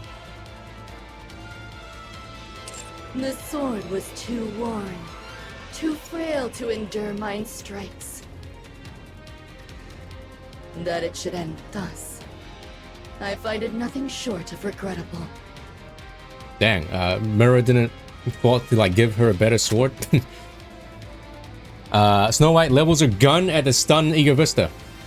She glances toward Nayuta to call for backup, but sees her staring into the distance, her face frozen in horror. We are undone. Just as I feared. We ought not have joined hands with an outsider. Snow White follows Nayuta's gaze. Dozens of glowing red orbs of light hurtle towards Nayuta. Whoa. Mantra! A thunderous roar echoes in the distance, sending vibrations rippling through the air. The sound slowly draws closer. Nayuta, what's happening? Mount Mantra and make haste. Retreat, I say. Wait, it was May the 4th? Holy moly, I had no idea. Nayuta! When my replicas perish, their nymph returns unto me.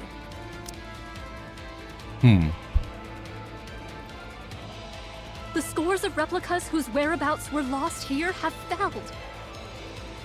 They met their end whilst afflicted with corruption. Oh. Well, that sucks.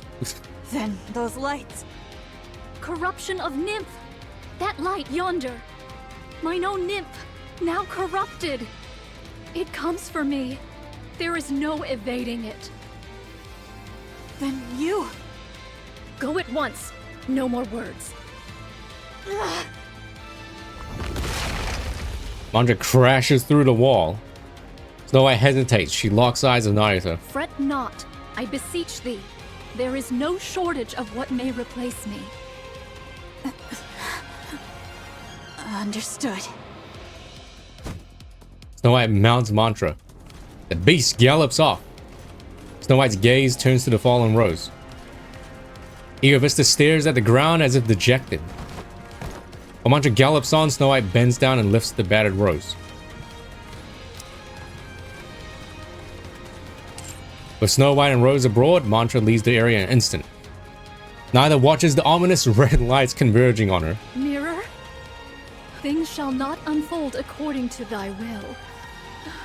I think Mirror's gone already. Nayuta presses her palms together. Light bursts from her body. Though mine original self be forfeit here, there is no want of replicas to succeed me. Eager Vista's blade smashes into Nayuta's face, sending her tumbling across the ground. Ow. Ow. Nayuta's vision swims as she is struck by the flat of the sword. Ugh. Self-destruction? How terribly boring. Mirror! I've had my eye on you for quite some time. There's no better material for a puppet than you. I've always coveted you for that. Ah, I should mention about your clones. I've already taken care of them, in case things came to this. Injecting corruption directly into your body would be pointless. You would only cure yourself. But even you cannot withstand this much corruption being planted in your nymph. Traitorous scum!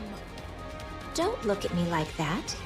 I believed in you and cooperated with you in good faith. But I'm simply too disappointed.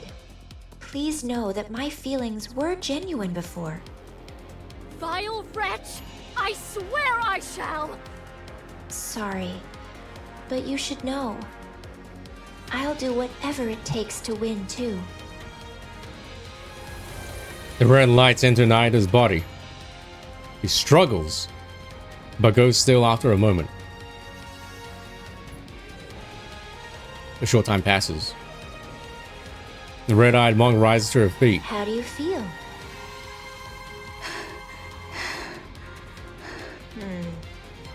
This is exactly why corrupted puppets are so boring. Oh well, I'll just have to make do with your performance. Now then, could you call all your clones here? There's something I've been wanting to try for some time. The red-eyed monk sits cross-legged and closes her eyes.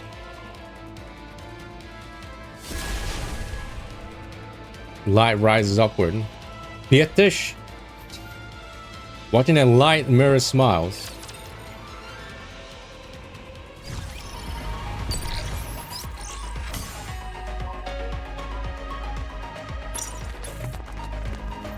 That's how it ends. Whoa!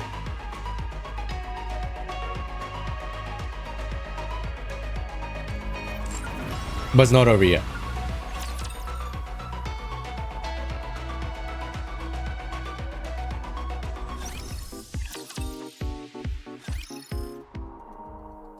A few days later, in Eden, Johan's mind is unsettled. Since the battle with the Queen, there has not been a single day his heart has been at peace. That painful defeat weighs heavily on him. What happened afterward only made things more complicated. the corruption of Nayuta's true body. This is devastating. It'll be fine. Knowing her, she'll come out of this like it's nothing. Then, right on cue, she'll waltz in looking smug as ever. But you said she was corrupted. Even that won't be a problem. I believe in Nayuta. I can't tell if that's trust or just blind optimism. She may not have always told us everything, but she's always been thinking several steps ahead, and we've benefited from that numerous times. So, things will be all right. I trust her. Fine. Then I'll trust the monk too. Come to think of it, there's no way someone as conniving as her would be struck down like a dog. Do you think Nayuta's gonna do an invincible moment with a duplicate where we thought she died, but then it turns out her actual body was like freaking out in the mountains in the Himalayas with the immortal? She must have something up her sleeve.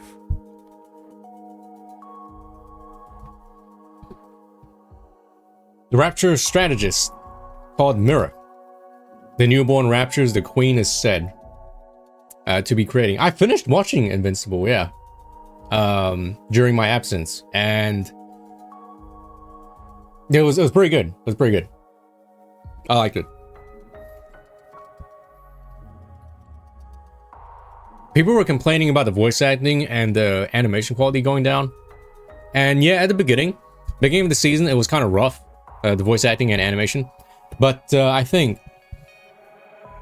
it got a bit better. The newborn Raptures the Queen is said to be creating new heretics like Ultra and Ego Vista.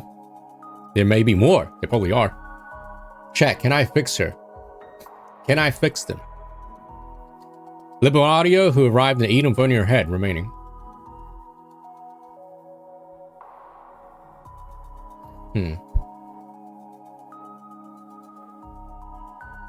Damn, really, Sign? I had no idea. Sign's doing this like whole English essay about Nayuta's theme song, having all the symbolism and foreshadowing. And I'm just like, hey, I can fix Ultra and Ego Vista, alright? Rose, severely damaged, now unresponsive, only a brainwave still active. An unidentified weapon, dubbed Red Shoes. So many new and unfamiliar things keep it converging in Eden. Oh, yeah, what about the Four Beasts? Johann is conservative by nature. He is not accustomed to accepting things he doesn't have a full grasp on. He's a conservative. His years spent on the surface have only pushed his pushed that tendency to an even greater extreme.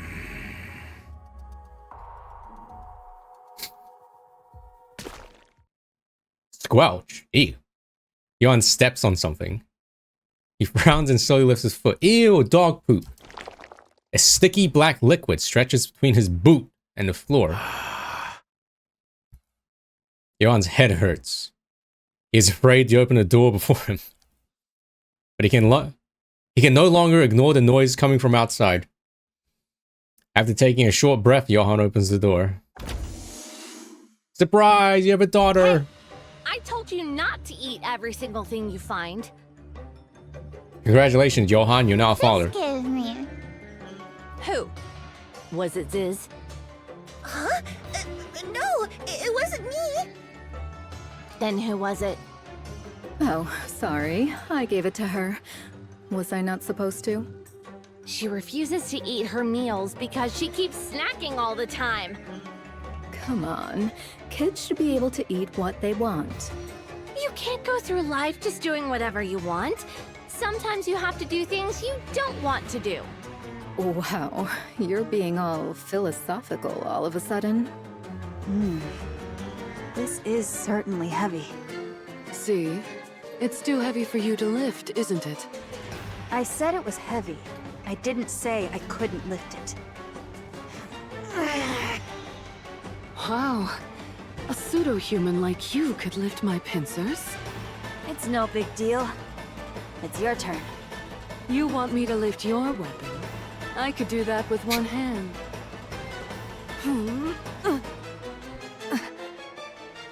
What the? How do you carry all of this around? If you're humbled. You got humbled quick. With my strength, of course. The subarm distributes the weight. There's no way you could lift it with strength alone. You little liar. Even if the weight is distributed, I'm still lifting it with my own strength. A valid point. The total weight doesn't change simply because it's distributed. Allow me, the ever-astute Bahamut, to enlighten you. It's called the Law of the Totality of Mass. There's no such law. Oh, I was mistaken. Was it the law of weight conservation? That's not a thing either. Huh. And what would you know about that to act so smug? Don't underestimate the brilliance of my intelligence. Pardon me, but what are you reading? A blank notebook. It used to be a book, but it became blank. I, in my infinite wisdom, absorbed all the knowledge in it, rendering it blank. Oh, that's how it works. I've never heard of such a thing in my life. Wow, check out her forehead, Cecil. It's so smooth. Hey! Don't touch my forehead. She does have a pretty large forehead. Goodness, you could practically use it as a mirror. Bold! Bold! Is there an edit of, like, Leviathan being bold? Tiny. It's blinding. Ow! My eyes! I mean, the sun is so blinding. The moment he opens the door, the troubling thoughts that have been swirling in Johan's mind vanish. His brain mobilizes every resource at his disposal in order to find a way to bring order to his chaotic situation. He combs through his memory and speaks the words he wants to use to resolve situations like this. Be quiet. But things do not quieten down at all. Johan's head pounds. He needs to resolve this situation one way or another. He quickly assesses what's happening. He approaches the source of the commotion, the person whom everyone is shouting at. What is it? Are you the leader? You could say that, for the time being. We need to sort some things out. You call yourselves the Four Beast, correct? Yes. You're heretics. Yes. Who created the Queen. Indeed. And you're her associates. Yes. You saddle up to just about anyone, don't you? I've been briefed about you ahead of time. Johan is startled by the sudden strange sensation against his leg. He looks down. As a baby, the girl is clinging to his leg. Hug me. My. Just a kid and already taken with a handsome face. Johan ignores the girl and continues. As I was saying, your Hug me. end goal is... I have a hard time believing you helped us out of... He's gonna punt the child? Hug me. Goodwill. So I need you to be clear about your intentions. You're aware of who we're going up against. Hug me. Johan bends down and lifts the girl up. He holds her out at arm's length and looks at her. Just...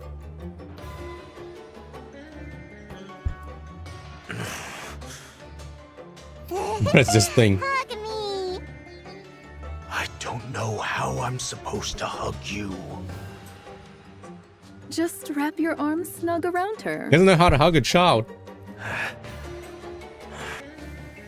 Johan brings the girl into his embrace with stiff, awkward movements. She falls asleep almost instantly. She's asleep. You're right. She'll sleep in just about anyone's arms. Do I have to keep holding her like this? Yes. If you put her down, there will be hell to pay. What do you mean by that? She'll cry and scream and all that. How long do I have to stay like this? Probably until she wakes up.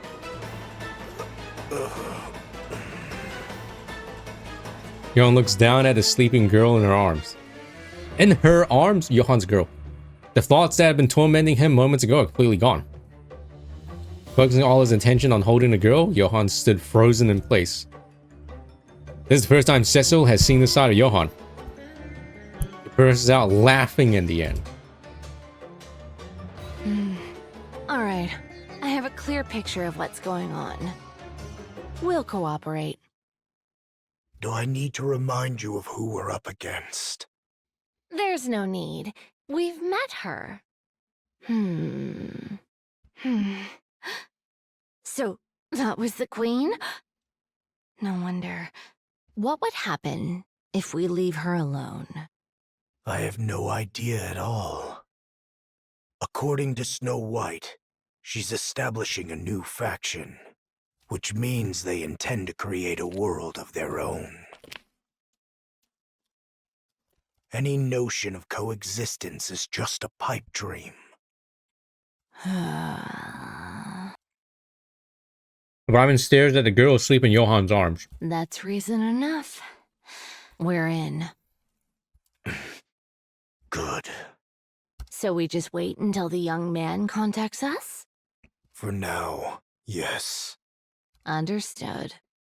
We'll wait then. Man, I really wish they edited Johan's sprite and put like baby Roppy in his arms. Isn't she heavy? No, I've gotten the hang of it. I see. The girl suddenly opens her eyes wide. Monka. He slips out of Johan's arm and runs off. Hey! Where are you going? Oh, maybe she senses Marion? Honestly, I can't take my eyes off her for even a second. Ivan chases after the girl. Johan rises and follows. Without the slightest hesitation, the girl runs through Eden. Something about her path she's taking strikes Johan as strange. The place she is heading to is clearly...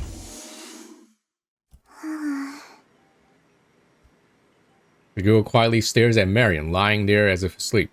Oh, what did I say? She waves her hand in front of her face, but Marion doesn't wake up. She reaches out and places her hand on Marion's chest.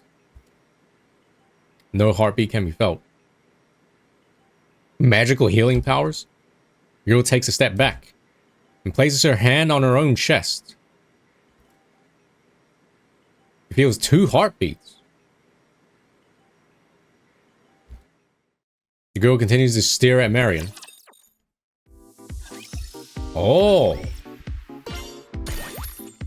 Because it is, yeah, it's Rafi's body mixed in with, I guess, heretic stuff. So I guess she has like 2 cores, which makes sense. Oh, we gotta go to the Ark. Fire! Oh my god, it's Mario. It's bootleg Mario. Oh. Mass-produced NIKKE's open fire on Dorothy. Dorothy effortlessly evades the fusillade, lost in thought. I suppose this must be because of the Queen. The Ark's leadership must already know that the Queen has come to the surface. Information that is highly confidential. They're attacking me on grounds that I disclosed the information and stirred up unrest among the public. But this is not what I had in mind. One would expect leadership would summon me for a meeting, or even an interrogation for leaking classified intel. I intended to make my case for the necessity of the third surface reclamation war, but of course leadership couldn't possibly be swayed. But for the NIKKEs who are completely kept in the dark, and the civilians who are equally uninformed, the mounting chaos within the Ark would have been more than enough to shake them to the core. I I need to be the one who puts these fears to rest. It's impossible to explain everything to them as it were, so some degree of deception is necessary. That way it'll be easier to incite them. After all, what people want are visible facts and solutions. What lies beneath never interests them. The performance I put on in the arc until now should be sufficient to draw on both NIKKE and the people alike. Rat-a-tats. But this I did not anticipate. I didn't think they would attack without warning, and in the middle of the city no less. What's going on? Dorothy avoids every bullet as they rain down on her. Citizens flee in terror or collapse to the ground. She moves carefully so no one gets hurt. Any casualties would prove fatal to her plan. Even the slightest association to what is going on would be just as fatal. You little rat! Where are my damned reinforcements? The moment Dobin's shout fades, a swarm of mass-produced NIKKEs appear. They open fire on Dorothy. This could go on forever. Dorothy dashes forward. Waving the hail of bullets, she charges toward the mass-produced NIKKE spread into formation. Does not draw her gun. Instead, using hand-to-hand combat, she takes them down one by one. No knowledge of close-quarters combat, the mass-produced NIKKEs begin to fall. Dorothy keeps dropping them without pause. Man, what a sad fate it is to become mass-produced NIKKEs. Damn pilgrim! Deputy Chief Dobin. Oh, so you know who I am. Information on the Ark's Commander-in-Chief and Deputy Chiefs is kept well hidden. With the exception of yours, so it left an impression. Given the low security clearance, I assume you aren't anyone of significance. Am I right? Was it a main story or was it an event? Where I had like the Underworld Queens blackmailing Dobin because his like soldiers were taking the drugs. The drugas. Was it main story? I think it was main story. I don't believe we've fully been introduced. Okay, it was during the main story. Okay, yeah. Yeah, so it makes sense why Dorothy was like, oh, your information is like, you know, have we met clearly before? Visible. Like hell we have. Try young. We're right at the tail end of the story. Then, do you hold some personal grudge against me? It's nothing personal. I'm acting on behalf of the Ark.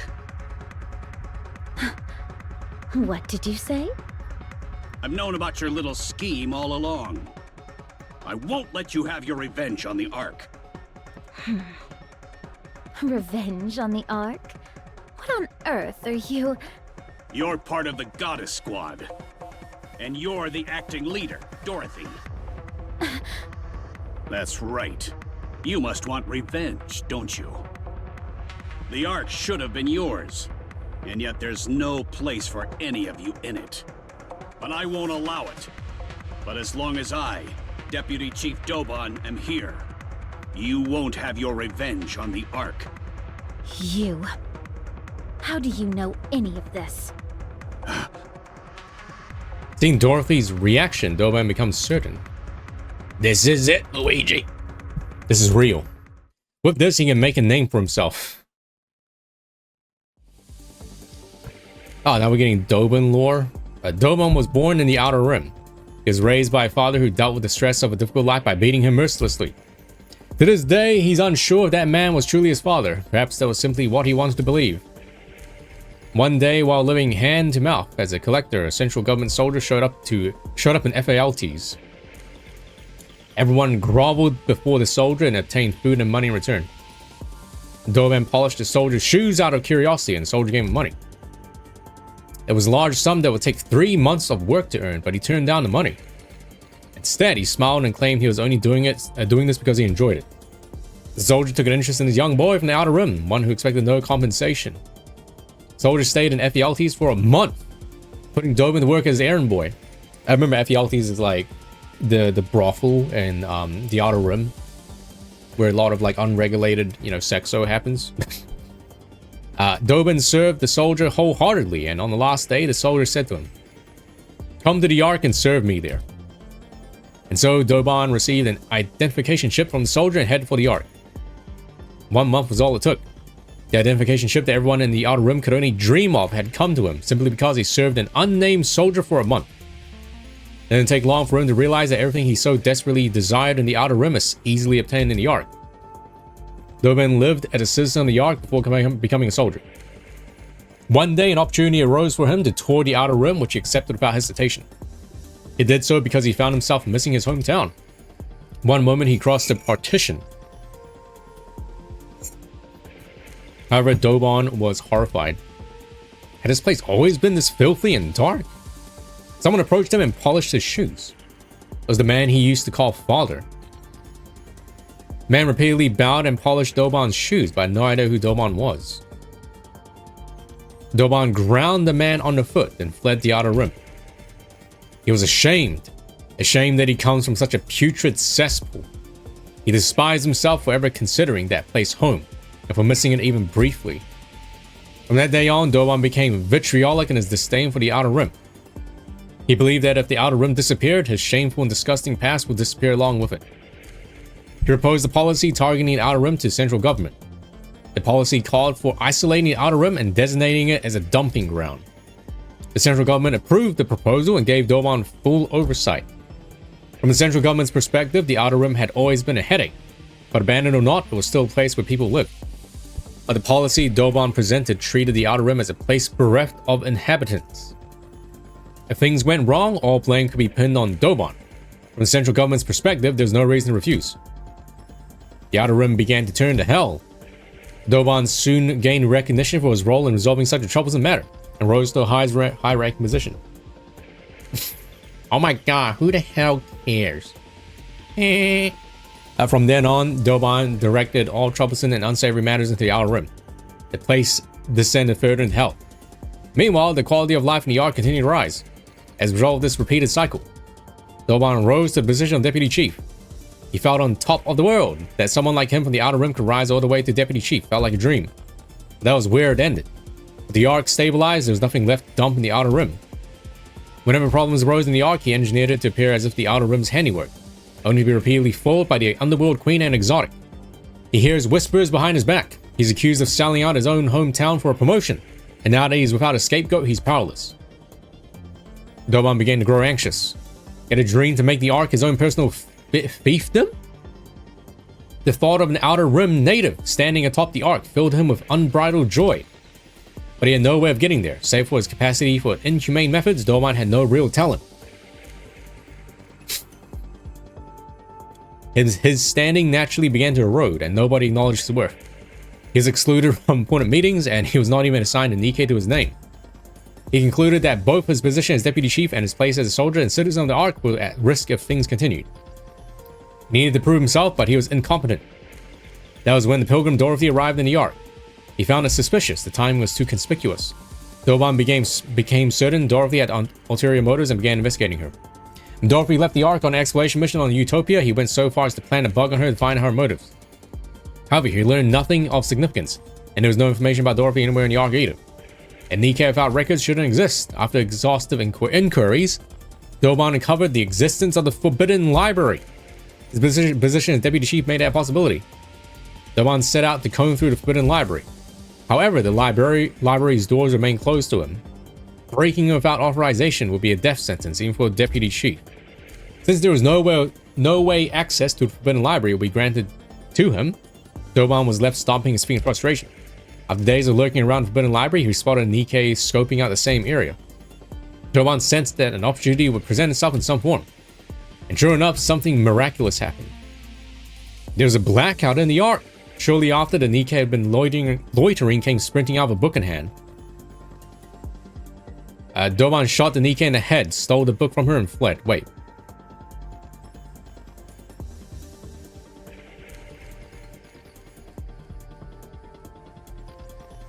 Arcana? Irie?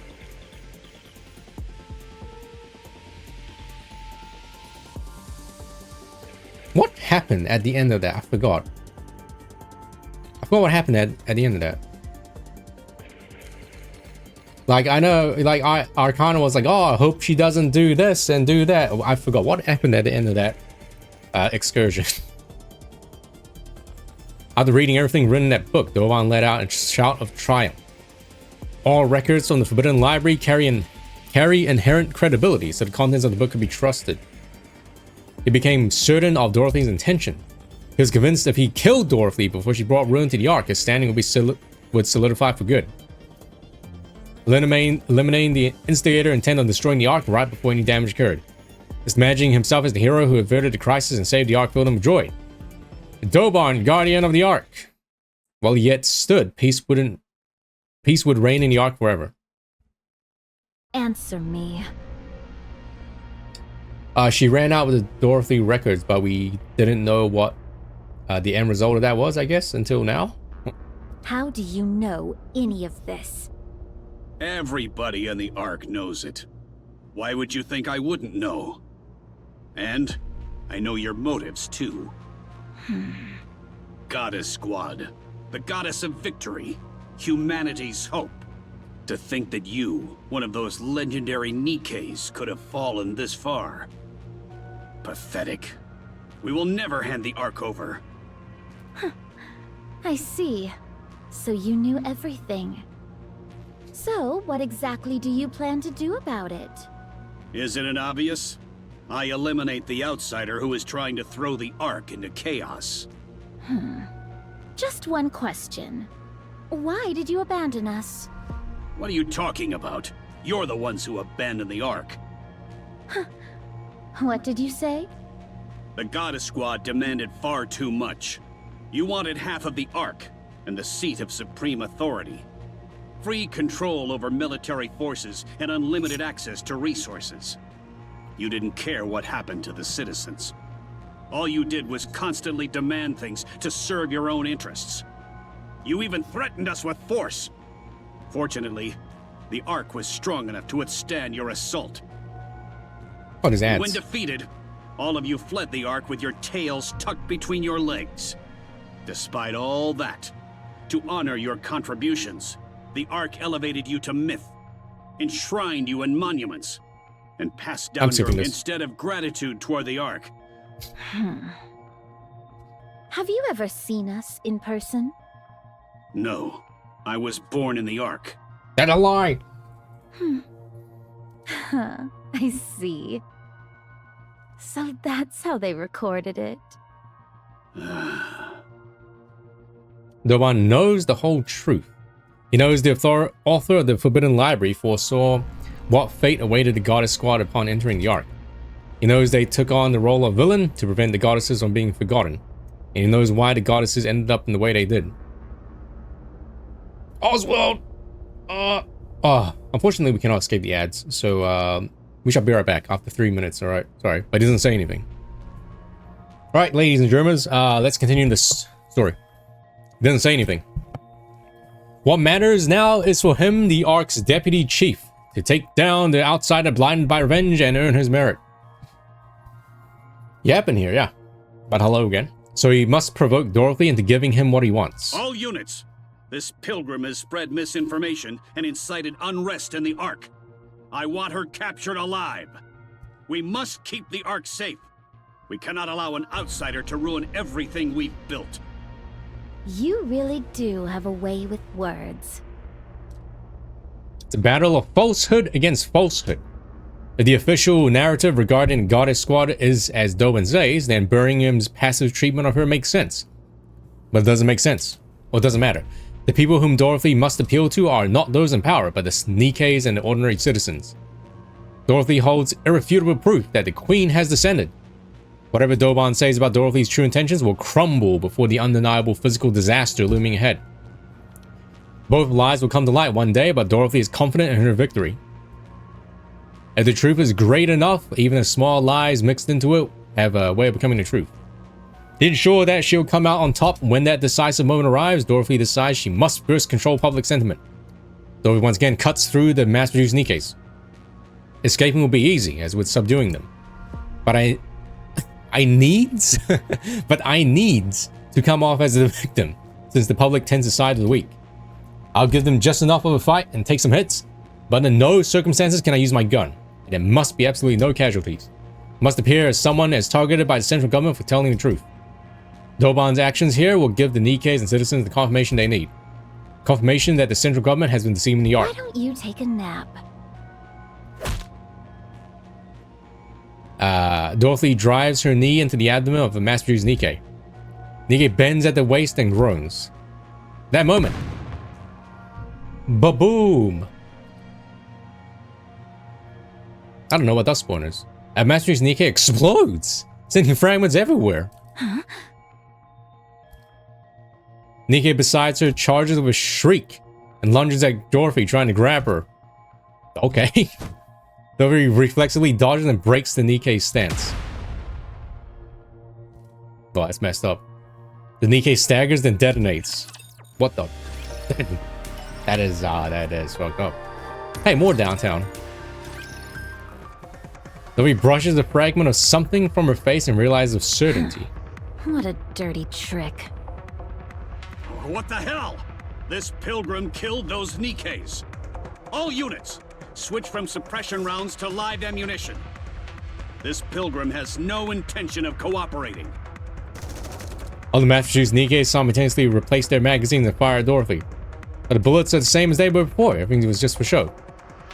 While dodging the bullets, Dorothy glares at Doban. Conniving pilgrim! You're bent on throwing the Ark into chaos, aren't you? But as long as I, Deputy... Okay, whatever. His stentorian shouts are clearly meant to be heard by everyone. Dorothy feels that rage boiling from within. Do you have a death wish? You'd even lay hands on a human? No matter how intensely you despise the Ark. Looking at the loathsome dung eater before her, spouting drivel, he considers perhaps breaking one of his legs wouldn't be so bad. Could stage it as an accident and make it look like he fell on his own. A mechanical sound echoes from above. Dorothy looks up. Rapi and I? Oh, I was like, what the? Rapi and I land together aboard 7 Dwarf 0. We assess the situation. It's like, what the hell? Rapi and I? Oh, fragments of fallen Nikke lie scattered across the ground. Holy shit, just killed him. Dorothy. It wasn't me. I know, I'm asking what happened. Dorothy looks at Doban. Were you the one who talked? Huh? About what? About me. To that human. Of course not. Why would I go around talking about that so carelessly? Ah, the counters. The Ark's beacon of hope. You've arrived just in time. Pilgrim, it's over. Have you come to stop me? Yes. I see. In the end, you're all the same. It seems like your patience is wearing thin. Considering how much Doban is provoking you, perhaps you were considering breaking his leg and staging it as an accident? Whoa, how'd you know? I don't know how things got to this point, but I think we should talk things over first. That is what I intended. But the other side does not seem so amenable to the idea. What? Hey, you! Aren't you here to back us up? No, we came to take Dorothy with us. You fool! Take a good look at this carnage. That pilgrim has already killed 2 of my precious Nikkes. Invaluable assets to the Ark. That's impossible. Dorothy doesn't use explosives. Looks to me that those Nikkes exploded from the inside out. As if someone planted bombs in them beforehand. You idiot! A little success and suddenly you can't see what's right in front of you. This pilgrim is set on overturning the Ark. And you're defending her? Yes, I'm siding with Dorothy. You traitor! You have no idea what she's really capable of. I would say I know her better than you do, Deputy Chief. Filthy traitors! A lot of you! I'll see you all court-martialed and hanged. You say I don't know her true colors? It's you who doesn't. I'll show you what kind of creature that pilgrim really is. She's a Doro creature. Come out! Doban's gestured to formation parts. Numerous mass-produced Nikke step forward. Holy moly. They're all Product 23 model Nikkes. All of them remove their visors to reveal familiar necklaces around their necks. No way. That's pretty, Memories from aboard the Utopia come rushing back to me. The image that held Dorothy captivated and name surfaces. Peanut. No, something's different. The mass-produced NIKKEs who have stepped forward each wear anxious expressions. They glance around nervously, their gaze is wavering. They're all individual NIKKEs. They cautiously turn their eyes towards Dorothy. Up until now, I've never seen Dorothy wear that expression. Seeing Dorothy's face, Doban celebrates inwardly. The name he heard spoken through the wiretap while Dorothy was aboard the Utopia. Peanut. Same one confirmed in the book from the Forbidden Library. Peanut.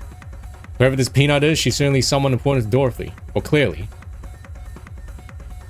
What? Wait. Didn't we have that summer ship event with the ghost ship event? And weren't we on that? Didn't we? Don't we know this already? So he dug through old records to learn everything he could about Peanut. Fortunately, the book from the Forbidden Library even detailed her final demise. That's what they said he's remembering it from. From there, he mobilized as many Product 23 models as possible. He prepared and equipped them with the same necklace seen in the photo.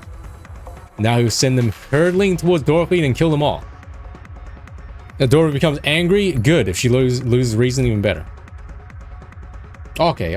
Right, I thought the way he said it made me think like, oh, we don't know who this Peanut is. It's the first time I've seen her. Because he was like, oh, whoever this Peanut is, she's clearly someone important. I mean, yeah.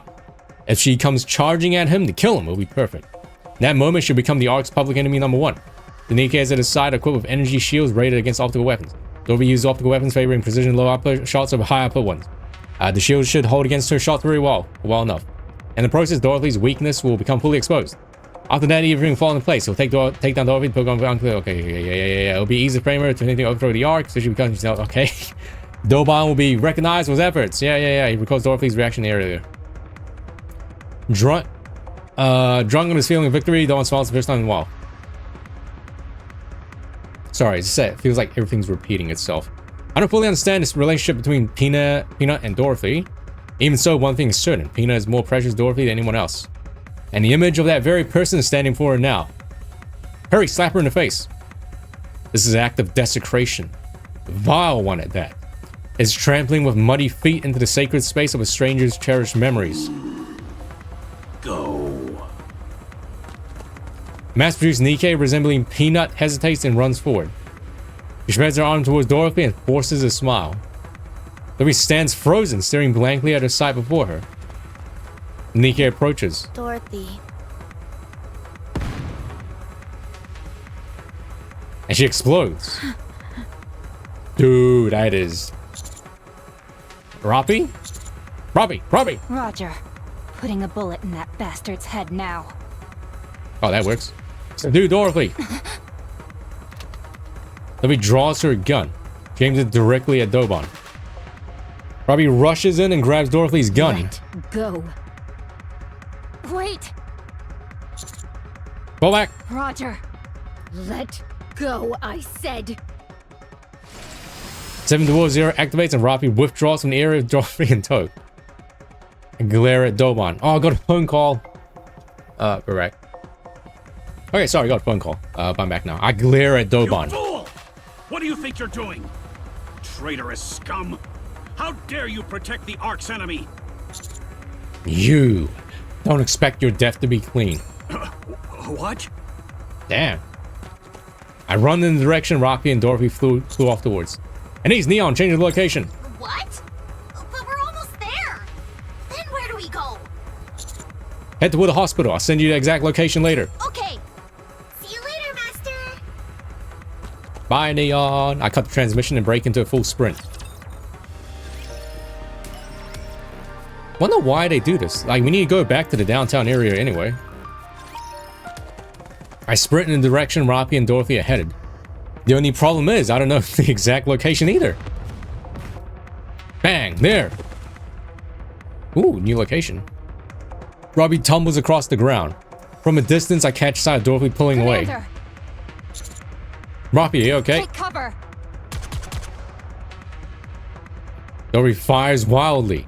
I quickly hurl myself to the side. The optical rounds scrape across the ground. Fired her gun? She's lost her mind. Dorothy approaches rapidly in low flight. Robbie unleashes a volley at her, but she rolls clear of every shot. In the same motion, Dorothy fires back with optical rounds. Wait, if I get shot, I'll die. Same goes for me. Robbie and I roll out of the way as heat grazes our bodies. Dorothy walks slowly towards us. Do you intend to keep going? I prefer not to. But if I stop, you'll go back and kill Dobin. That's right. There's no reason to let him live. Stop this. You said you would take over the Ark. If you do this, all of your plans will fall apart. Everything you have prepared till now will become meaningless. Everything I've prepared, it has already been ruined. Nothing is left. Dorothy, why are you doing this? I have nothing left now. The place we thought was paradise refused to let us in.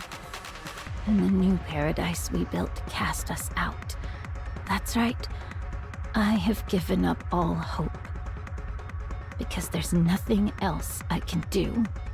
After inciting the humans and NIKKEs of the Ark to leave with me. Hi, Xerxes. I wanted to create another paradise. That trivial thing. That was the only form of revenge I had left. That was the only thing left I could take from the Ark. I've tried to endure all this time because it was all I had left. Just let her cope for a little bit, Sign. But what I can't endure is that. Dorothy, come with us. Let's defeat the Queen together. You're asking me to join forces with the Ark? Yeah, I mean, it's been like 2 weeks in the last stream, so yeah. You heard what happened from Snow White herself. What was done to me, to us. I'll never forgive the Ark for that. I'll convince them. I'll make sure you compensate for everything you suffered. You know that would never happen. Every levels her gun at me. Anise is here! Neon has arrived! Boom! Anise and Neon jump down from building and land loudly behind Dorothy. Dorothy hurriedly turns and pulls the trigger. Anise's hand blocks the optical round aimed at Neon's head. Whoa! Oh. Did you just... I just... Dorothy steps back. Are you trying to kill her? No, I wasn't. I'm sorry. Dorothy! Hey! Are you okay? Are you okay? But. Numerous footsteps send tremors through the ground. Countless NIKKEs are advancing towards us. At the forefront of Product 23 models. Well done, Counters. Hold her right there. Stop. Don't take another step and don't even think about giving any orders. You son of a... Counters. We protect Dorothy. Roger. Got it. Firepower! Firepower! We face off against Dorban's forces with Dorothy standing behind us. Go! Mass-produced NIKKEs leading the formation exchange nervous Go, glances. damn you! I said go! Go and fight! The leading Product 23 models charge forward. With frightened expressions, they rush towards us. Fury fills Dorothy's eyes. Robbie quickly grabs both of Dorothy's hands and Neon follows suit, grabbing Dorothy's shoulders.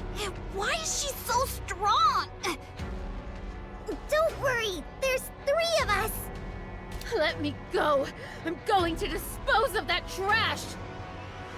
I know he's a piece of garbage, but you have to hold back. Hold back?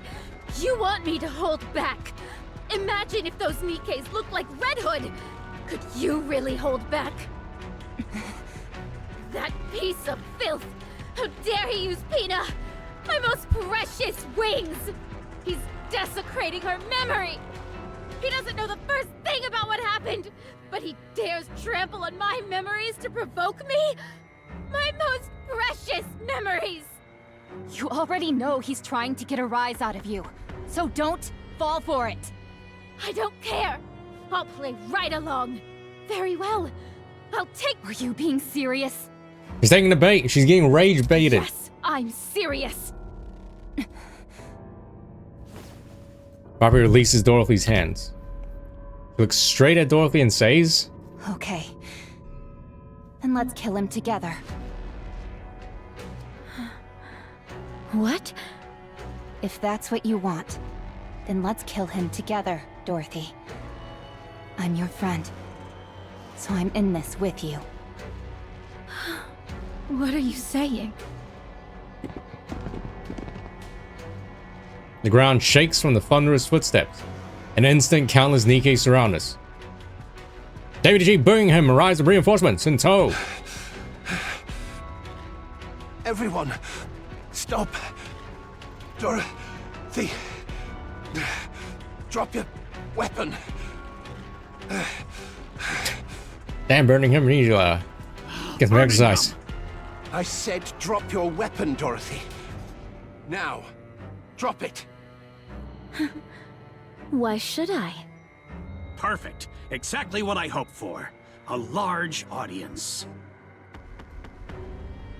Doban fiddles with something. I get a bad feeling in the pit of my stomach. As responding to that foreboding, the NIKKEs resembling Peanut react all at once. They tremble as if in agonizing pain. Moments later, all mass-produced NIKKEs have red eyes. Dorothy. Dorothy. Dorothy. Dorothy. Holy shit, that is Dorothy. that is messed up. That is completely psychotic. They begin calling her name in metallic, distorted voices. Are they corrupted? Go on then, Pilgrim. Shoot. Isn't shooting corrupted NIKKEs your specialty?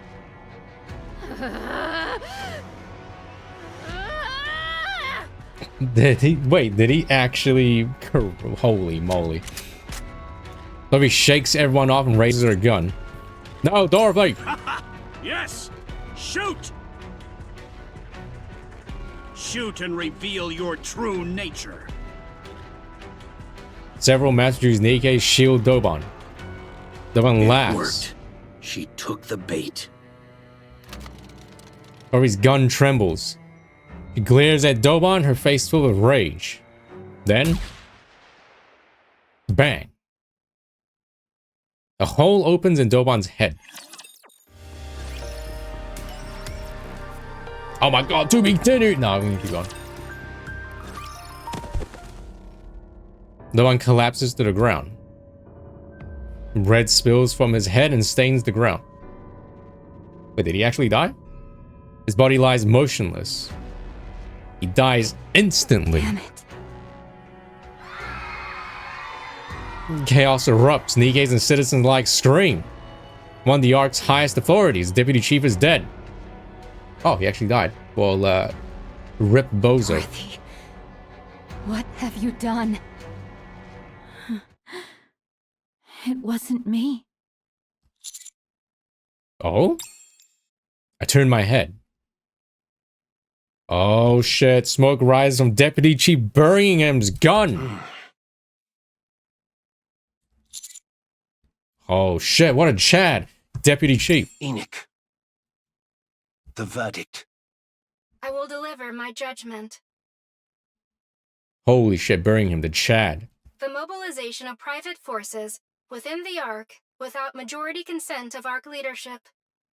The use of live ammunition within the Ark without majority consent of Ark leadership. The use of explosives within the Ark without majority consent of Ark leadership. The meaningless sacrifice of NIKKEs in the process. Furthermore, the misuse of classified research data pertaining to corruption without majority consent of Ark leadership. True. What? Wait, so did this just reveal that the Ark knows how to corrupt NIKKEs? Wow. All of the above actions resulted in considerable disorder within the Ark.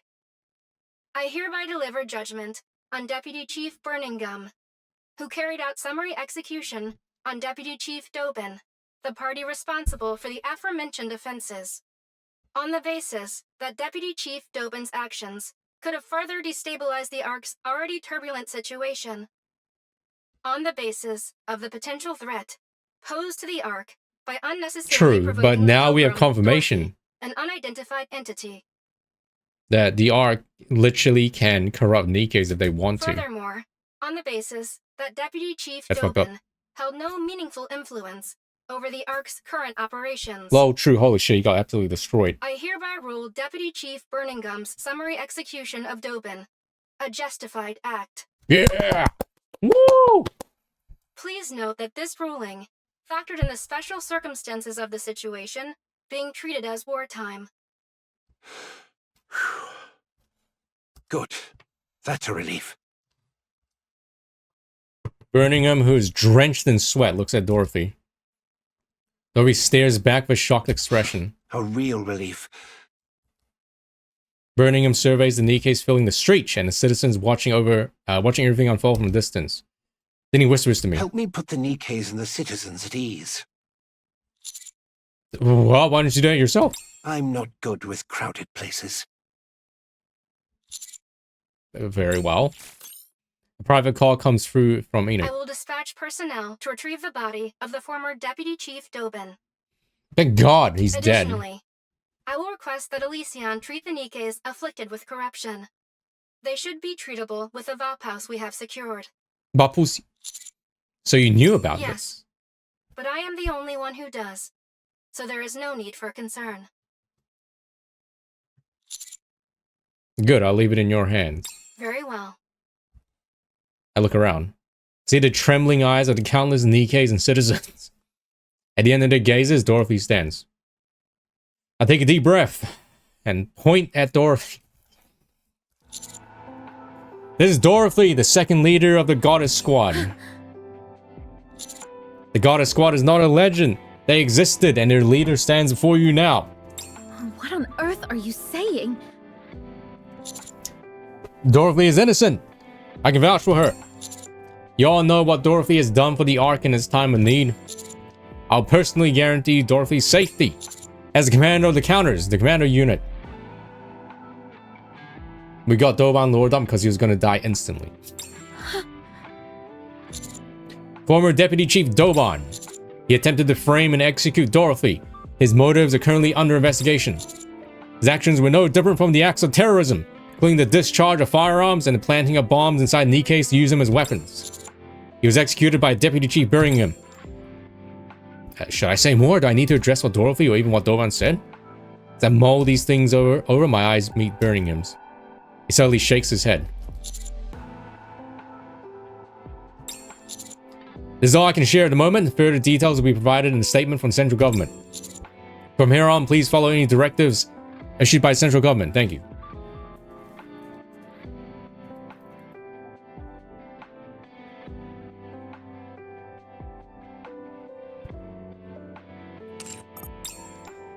The commotion begins to settle. Dorothy? Who gave you the right to talk about me like that? I'll convince them. I'll convince them so that you can be compensated for everything you've been through. Just trust me. Trust me, Arthur. He's gonna trust me, Dorothy. The handcuffs are placed on Dorothy's wrists. Wait. This is just for show. She did discharge a firearm in city limits after all. Besides, do you really think this metal scrap can actually restrain her? Of course. Not. For now, we'll hold her at the rehabilitation center for NIKKEs. We can talk there. Very well. Oh, and by the way... Yes? Well done. In times of chaos like this, it's more helpful to convey just the immediate situation than go into detail. It also buys us time on our end, which is even better. You're still a little rough around the edges when it comes to knowing when to cut things off, but you'll improve. Anyway, go inside and rest. We'll talk again soon. Understood. Thank you. Dorothy. Yes? Behave yourself. And don't cause any trouble at the rehabilitation center. I'll hook you up with some outside food. Any magazines you want, just say the word. You three are absurd. Whoa, rehab center. Still going. Dorothy and Birmingham stare at each other. After more than 10 minutes, Dorothy begins to grow restless. Just as she is about to speak, Birmingham opens his mouth. You were too hasty. Inciting NIKKEs and citizens to rise up toward a third surface reclamation war. Did you really think that would work? All of you were dragging your feet. It was frustrating. So the Queen really has descended? Yes, she has. Then the destruction of Eden must be true as well. And you really are Dorothy of the Goddess Squad? Yes. Right. I've known that all along. What? I knew you were Dorothy of the Goddesses from the moment we first met. I knew those in the Ark regarded us as legends, but I didn't expect a deputy chief of all people to buy into it. When we first met, you asked me something. You mentioned someone's name and asked if I knew it. Oswald? Oswald. The GOAT. Yeah, true. Doban got off way too easily. He's my grandfather, although not by blood. Dorothy springs to her feet. You. Please sit. Causing a scene won't help anything. I'll explain. That would be wise. Dorothy sits back down. I doubted you. I wasn't convinced that you were truly Dorothy from the Goddess Squad. I saw through your true intentions of either destroying or taking over the Ark early on. But I couldn't bring myself to dispose of you. According to my grandfather's records, you were the most radiant goddess of victory of all. My grandfather Oswald. He allowed himself to be disgraced in order to protect you all. What are you talking about? After Operation Ark Guardian ended, the Ark deliberated over what to do with the Goddess Squad. They were certain you would wield influence far beyond the central government. So on the day you returned to the Ark, they mobilized every method they could to bring you goddesses down and to drag you from your pedestal. No one adored the Goddess Squad more than my grandfather. He held a high enough position to oversee the entirety of Operation Ark Guardian.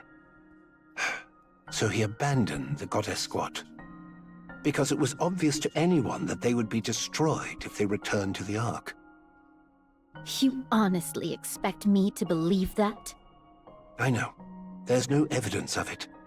But back then, the central government was filled with the likes of Doban. If you're going to lie, you should at least get your story straight. What you're saying contradicts Doban's account considerably. Doban was lying. Do you really expect me to believe you on your word alone? There's nothing more I can say. Doban lied to provoke you. That's all there is to it. Then how did he know how Peanut died? My grandfather apparently listened to every conversation in that temporary camp. He recorded it all in a book. He heard everything? Yes. It seems he originally intended to wait longer, since moving too hastily could have exposed him. But after what happened to you, he moved up the schedule, because he feared the goddesses would crumble. Why didn't anyone say anything? If what you're saying is true, why did he abandon us instead of telling the truth? Because even if he told you that entering the Ark meant you would be placed on trial, destroyed politically, and buried under false charges, you would still insist on coming to confirm it for yourselves. That was how deep your trust in the Ark ran, after all. If he'd told you that there was a problem in the Ark and that he'd contact you later, you would never have left the Ark's entrance. Because your concern for the Ark ran that deep. From my grandfather's perspective, he needed a lie that was convincingly realistic. A lie that would keep you away from the Ark. Even if it bred hatred, rage, or a thirst for revenge. Even if it meant you would one day return to exact that revenge.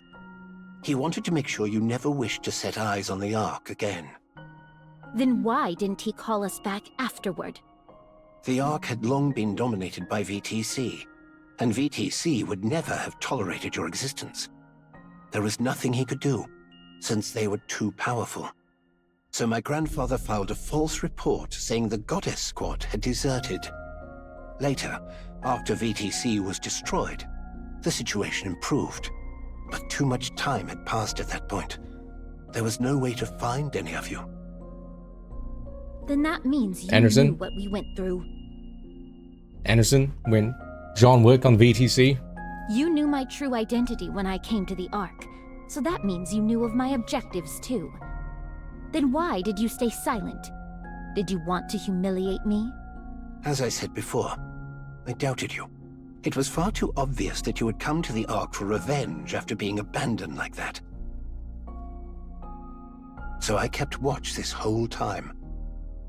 To determine whether you were the Dorothy of the past, or the Dorothy of the present, blinded by revenge.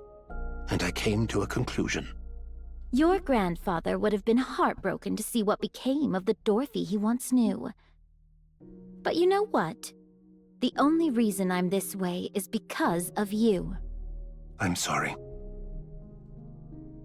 Dorothy freezes. What did you say? I can't speak for the entire Ark, but I apologize. I didn't come here for an apology.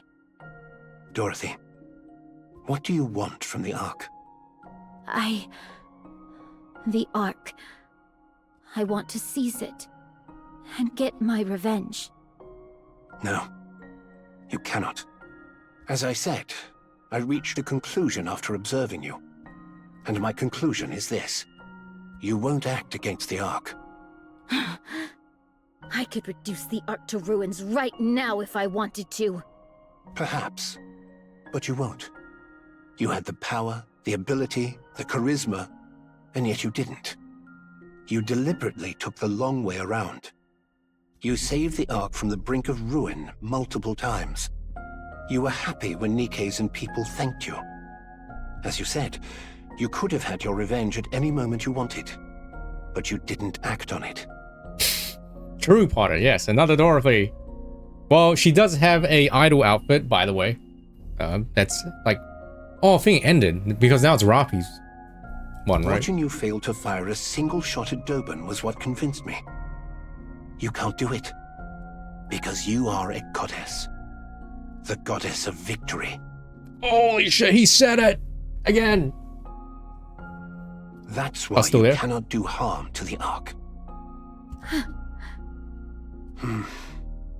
It's pitiful in a way. You dreamed of revenge for such a long time, yet you soften immediately at the slightest recognition and respect. It's regrettable.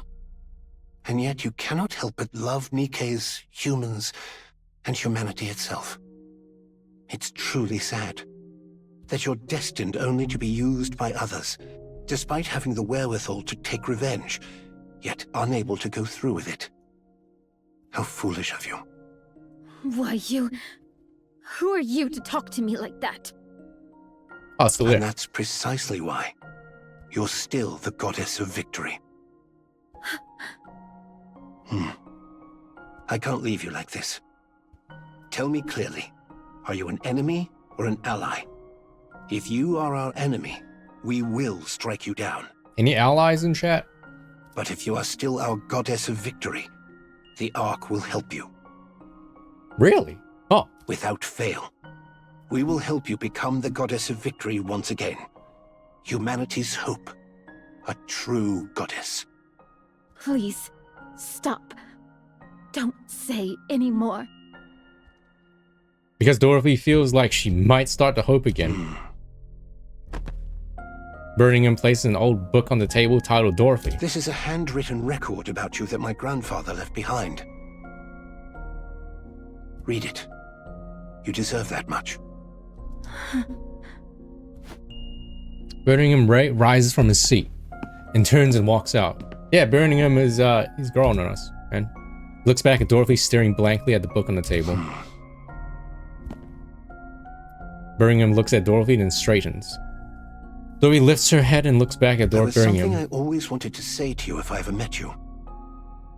Can I have your autograph? Oh. Oh! Oh! For fighting for humanity. Please don't. Don't say it. I sincerely thank the Goddess Squad. Oh, wow. Oh, wow, that hurt. That hits hard.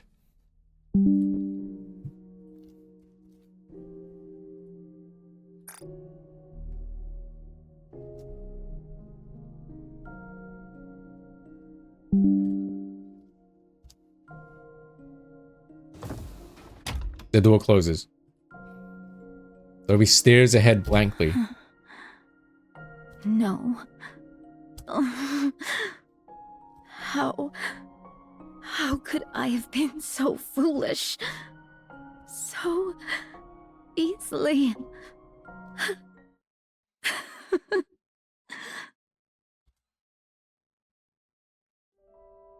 That evening, Dorothy reads the book Birmingham gave her.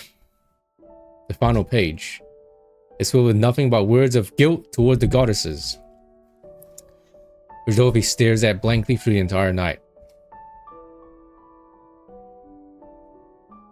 When morning comes, she hears that a high-ranking official from the central government has requested a visit. She doesn't want to go because it's certain to be an uncomfortable meeting. Even so, she gets to her feet. Dorothy sits in a chair in the visitation room. Her visitor is yet to arrive, but Dorothy is relieved that she still wrestles with her feelings. A short while later, she hears the door opening behind her. Bruh. She does not turn around. She hears the door close and the footsteps draw nearer. Dorothy lowers her head and closes her eyes, a silent signal that she doesn't want to be spoken to. Then a familiar scent reaches her. The scent of marigold. Oh, I mean like the smell of the person. She hears a teacup being placed in front of her. And the sound of the chair across from her being pulled out and someone sitting in it. A brief silence ensures. Then the sound of tea being sipped from across the table is heard. Dorothy opens her eyes. She looks at the golden liquid swirling in the teacup. After letting out a short sigh, Dorothy reaches for the cup. Just as she is about to grasp the handle, a voice speaks from across the table. Nothing beats a good cup of tea. No way! I see you're still as picky as ever.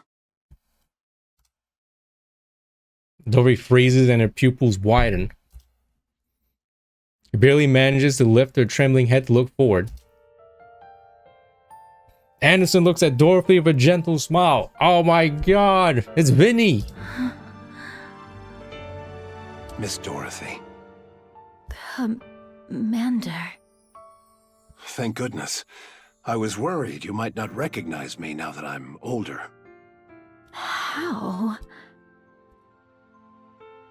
Dorothy's thoughts come to a halt. How many times in the past has she been manipulated by ghosts from her past? Personality-wise, than Peanut.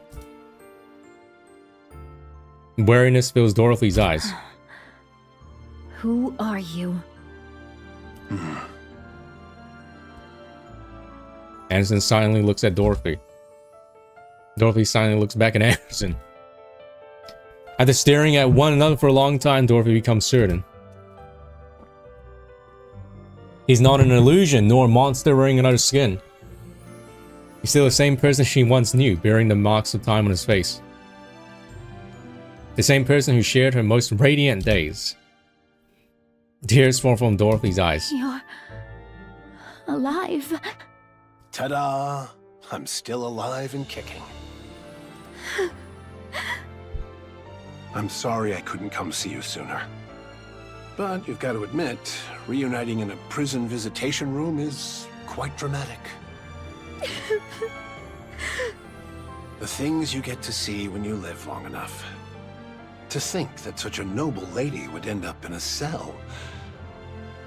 The others would get a real kick out of this.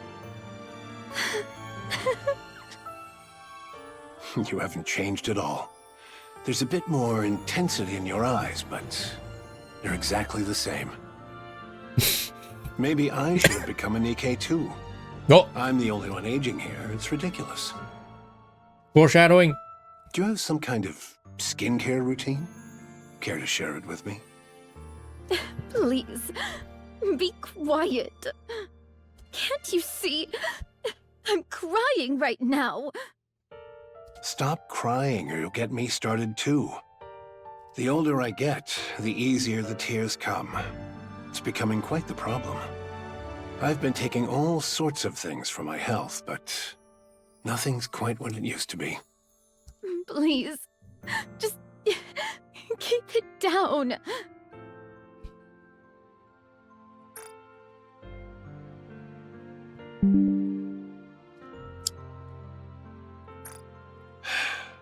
Honestly, I told you not to cry.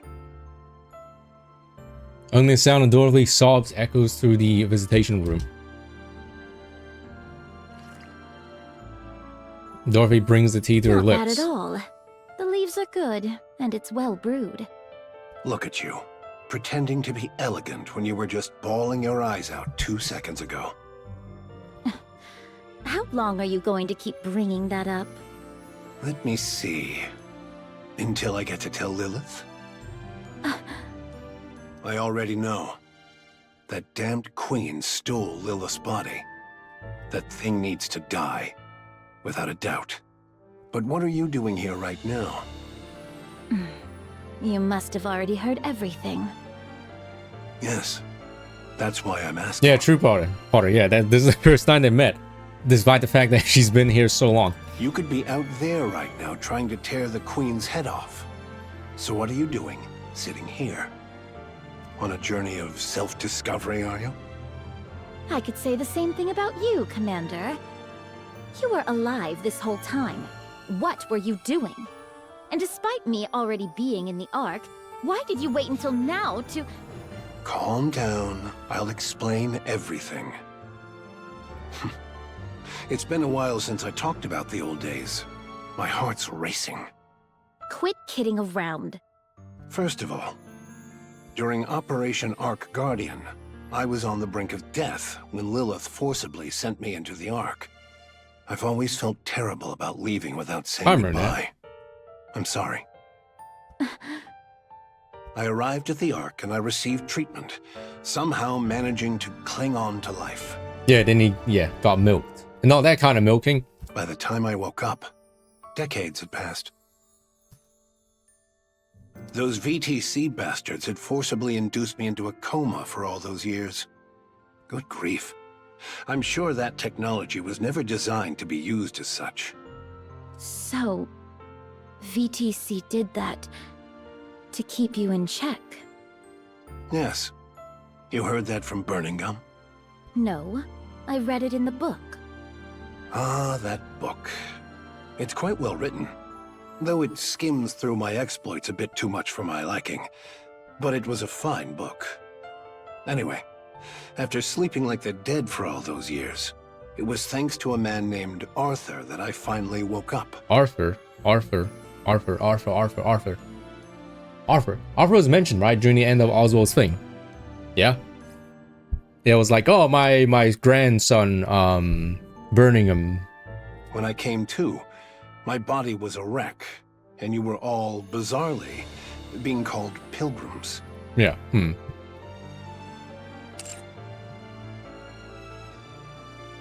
I did some digging and used every connection I had to investigate why things ended up like this. I eventually found the culprit. It was VTC, a painfully obvious conclusion. After getting myself back in shape, I heard there was an event where key figures would gather. So I went and paid them a little visit. Oh, he killed all of them. You killed them all. What? You killed them all. Ah, that's my commander. You killed them all. Yes, I did. I let the leader escape, though. My achievement was recognized. Even though it's an achievement for eliminating political enemies. I even rose to the position of deputy chief. After that, I tried tirelessly to find all of you. But you were just too good at running away. There was no way to catch any of you. And though your personalities had changed somewhat, you were still out there fighting for humanity. I desperately wanted to go up there myself, but my body couldn't last a day without specialized treatment. And considering the mortality rates up on the surface, sending someone else up was too risky a proposition. So, I left things as they were. I simply issued a directive not to attack any pilgrims since they are friendly to humanity, and to request their help instead. Still, you could have tried at least once. How could I possibly face any of you? I fled to the Ark at the end of Operation Ark Guardian, and left you stranded for decades. The fact that I was sent here against my will doesn't change that fact. So I decided to simply watch over you and help from a distance. Because the me that I am now is someone with authority without the ability to act. Even so... I wanted to see you, but, well, I couldn't. Anderson lightly taps his side of his fist. Oh. A metallic thud echoes. Oh yeah, remember that time? He got like half his body, blasted off by that one heretic rapture thingy. I can no longer be the commander who charges into battle alongside you. It's embarrassing. So after stepping back from the front lines, I did what I could to help with surface reclamation efforts. I cleaned up the mess we had for a military, rewrote our combat manuals. I worked quite hard, in whatever way I could. Ads starting 30 seconds. Disaster. After 2 failed surface reclamation wars, the Ark was in shambles. So I've been managing the fallout ever since, right up to now. Well then, I suppose that covers my sob story. You're wondering why I never came to see you after you got to the Ark, aren't you? After all, you made such a flashy entrance, appearing like an angel from above. There's no way I wouldn't have known. Yes. Let's hear it. I knew everything about your situation. I knew better than anyone why you'd come to the Ark. That's why I stayed away. What on earth are you saying? Because if you had asked me to destroy the Ark together, I would have agreed. I would have smashed the Ark with you and cheered for Eden. The Ark matters. Like it or not, it is humanity's last refuge. It must be protected at all costs. That is why I went to Birmingham. He has a sharp eye for people and good instincts. He's a talented man with no flaws, aside from his weight. Damn, he called him fat. I mean, he's not wrong, but... I asked him to determine your true intentions. If you were still the same as before, the Ark would help you. Dude, we got ads. But if you were truly intent on destroying the Ark...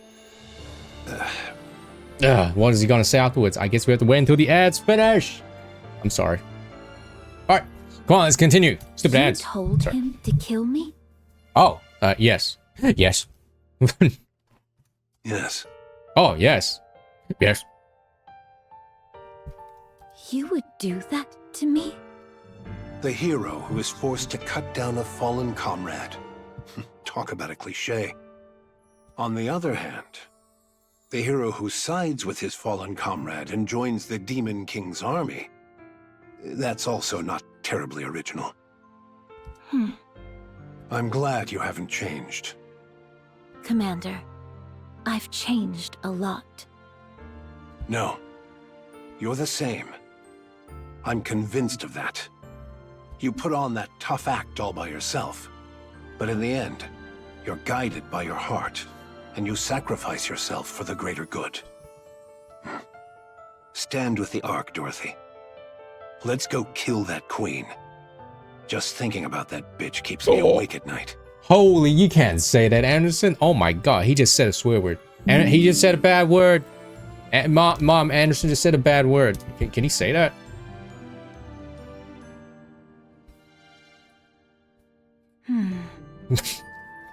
Yes. After sharpening your teeth on revenge for so long, it won't be easy. But Dorothy, the reason you never put your plans into action means you never truly intended to see them through. God damn it. Excuse me for a moment. Anderson takes out his phone. Yes, it's me. Yes. I'll return shortly. I'm meeting an old acquaintance. My condition has been stable, so I don't see why I need such frequent checkups. Understood. I'll be there soon. Yes. See you later. Your way of speaking has changed a lot. I'm a deputy chief, after all. I have to act a little dignified. But I'm the same man I was before. My body may be broken down and aging, but my heart is unchanged. What about you? It's 5 o'clock. Anderson, it's time for your daily dick flattening. Yes, dear. I have to go, but I'll be back. Listen to the guard and don't try to escape. Commander, despite all that's happened, I'm glad I could see you again. See? I told you I tear up easily now that I'm getting older. Oh, try these. Whoa, random CG. Seafood chips. Yuck. What unholy abomination is that? Sounds like a gourmet haute cuisine snack. Let I don't Dorothy be speak the French. judge. She has discerning taste. I'm not eating that. Wow, this fried ramen is really good. Oh, salty, spicy, and just hits the spot. It's good. I think it tanked because of its name. Change that, and it would be a hit. This is some dinner right here. We got like cookies, fried dumplings, fried drumsticks. There's like rice cake, I think. Got like chips, jelly beans, muffins, chips for dinner, and like marshmallow thing. That what weird, and then weird snacks. I don't know, man. That's a very weird dinner. Is this what girl dinner is? Why did you buy so many dumplings? The shop's grill was fired up to the max. With firepower like that, it can't taste all that bad. Dorothy, want to give it a sniff? It's a lot of It's got this great sniff. smokiness. A lot of greasy fried food and like sweets. I don't know. I think I'll feel like, yeah, I think I'll feel kind of this like gross after this. Don't gonna lie. No, thank you. Then what about this? It's called flour bread. There's red bean paste inside. Why would a flour bread have red bean paste in it? Beats me. Maybe because it's shaped like a flower? Now that you mention it, there are a lot of different breads like that. Fish-shaped bread, for example. I read in a book that they used to put real fish in fish bread. What kind of weird books are you even reading? By the way, Dorothy, why aren't you eating? We brought all of this for you. Yeah, true. I love dumplings. Now, have you guys tried like boiled dumplings, like boiling it using water? That's how I love it. Like whenever my mom makes them, she like boils them in water and she also pan fries them. But I love the boiled one way better. You say that, but all of you seem to be doing the eating. Because you're refusing everything even if we spoon-feed you. You haven't spoon-fed me anything yet. Fine. Then open wide and say ah. See? Even if we spoon feed you, you won't eat. Then feed me instead. Ah. That's the same reaction that was it? Same reaction that Joel had to like boiling, not steaming. Yeah, boiling. You get the dumpling and then you just boil it in water. God, it tastes so good. God, I want some right now. Why did you stick your fingers in? Wait, what? Since you are done eating, could you leave now? I haven't even started. 30 minutes later. That was delicious. Shall we get going then? Yeah. Let's grab some coffee. Holy shit, it only took them 30 minutes? It'll take like an hour. Oh, Dorothy, be sure to eat the creme brulee today, otherwise it'll spoil. Are you really leaving? Yeah, we finished eating after all. Did you not come because you had something to say? The truth is, we are here because Anise wanted to see you in a prison uniform. Hey! You said you wanted to see it too! But how are your clothes so clean after all this time in here? Do you sleep standing up? All right. Please leave. Do you have any letters you want delivered? People in prison tend to write a lot of letters to the outside. All right! Rappy is an ex-convict, so she knows all about this stuff. If there's anything you don't know, ask her. I made a brief mistake during my turbulent youth. Then, if you and Dorothy ended up in the same squad, does that make it a criminal squad? Isn't that the story with everyone in real kindness? Real kindness squad? Out. Who's that? Oh, Sin. The rehabilitation people. Sin, Guilty, and Quincy.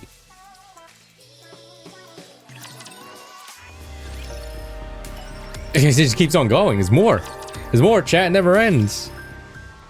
In the central government's main conference room. All right, let's go over the situation. The most pressing issue is the Ark's power source. Yeah, exactly, Kyra. You get me. Like, pan-fried dumplings taste nice, but I feel like I overeat too much because they taste so good. If you boil it in water, they're like, they're still big, but you eat it and it's like, oh shit, it's so filling. It's only operating at 20%. Oh yeah, the Ark's power source is going that quickly. number continues to decrease. Second is the matter of Dorothy's sentencing.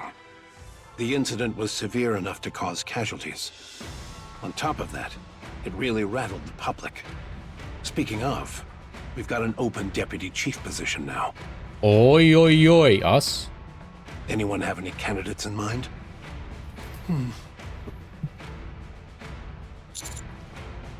I do. It's still a little early to say, though. Very well. Ooh, who? And third. Who was it? A gunfight in the middle of the city, following the incident with Sixo. All sorts of rumors are spreading. Public confidence has taken a serious hit. We need to gradually resolve this, but we're out of ideas at the moment. The Ark's power source is the most critical issue. The Ark's infrastructure will gradually become paralyzed. No viable alternative has been identified as of yet. Can't we just go to the surface and bring back a truckload of supplies? Supplies near the Ark have been completely depleted. Entertainment! We'd need to venture much farther. Also, I saw a humongous spoiler with the past Mustang as well when I was like on my phone on Twitter, on my For You page. I didn't see the exact thing, but I saw a glimpse of it. So I fear our suspicions might be correct as to what happened with past Mustang and now current one. But I don't know the full story. I don't know the full one. I got to do Anissa's event to find out. Also, it's not just a matter of supplies. Even if supplies come in, We lack the power to process them. We'll see, Potter. I'm not sure exactly. I'm gonna have to do the event. Le public sentiment, c'est much more sérieux. Mysterious groups are forming in large numbers. We do not know when or where or what kind of problem will arise. The conference chamber falls silent. We would like to hear your thoughts. I believe you would have an appropriate solution. After all, you are the commander of the commando unit. Buh. Everyone looks at me. Bearing the weight of expectations, I open my mouth to speak. I propose the Third Surface Reclamation War. Silence falls over the chambers once more. I press on. The Ark's power source is effectively beyond saving, which means we would have no choice but to abandon the Ark. The surface has more natural resources in abundance, such as sunlight and water. That is true. In contrast, the Ark consumes vast amounts of energy just to sustain light and water sources. Yes, our infrastructure will falter at first, but we can't just sit back and wait for death. Everyone in Common's room listens quietly. I propose the Third Surface Reclamation War with Dorothy leading the charge. We legitimize everything Dorothy said. We announced that all of this happened because the Queen descended to the surface. We attribute the string of incidents that occurred in the Ark to the Queen. The central government kept all this secret to prepare for the Third Surface Reclamation War. But in the wake of Dorothy's revelation, decided to go public to prevent anything worse. True. Flower? Yes. Hedgehogs are cute though. Since we cannot let Dorothy's words turn out to be a lie, we place Dorothy at the vanguard. Additionally, I demand the restoration of her reputation and that of the entire Goddess Squad. That last request seems rather personal. I wouldn't deny it. Do you think Dorothy will go along with this? Of course. The Third Surface Reclamation War? Are you out of your mind? The Raptures are infinite. How long are we going They're to not bang infinite. our heads against this wall? Remember when we saw that Graves' rapture counter actually went down and it wasn't infinite? The Raptures are no longer infinite. What? It's been confirmed. The Raptures are now finite in number. Enoch verified it. What are you saying? Ugh. To summarize, the Ark can no longer serve as humanity's home.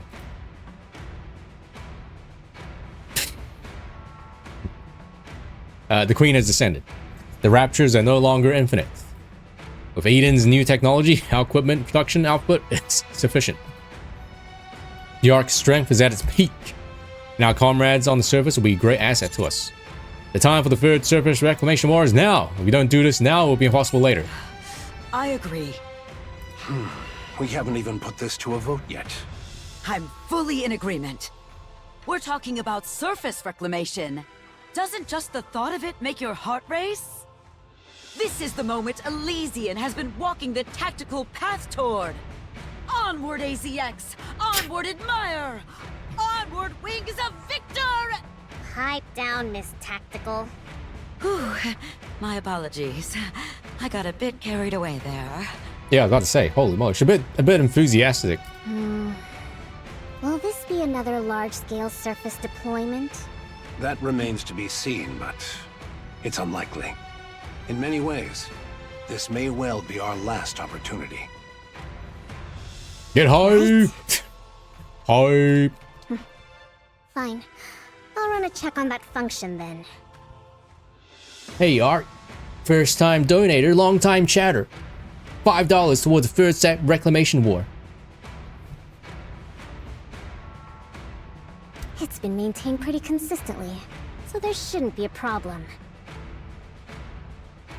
Wins a victory with the thing that Sora was looking for, right? Much appreciated. Yeah. Suyan's kind of like chilled a little bit.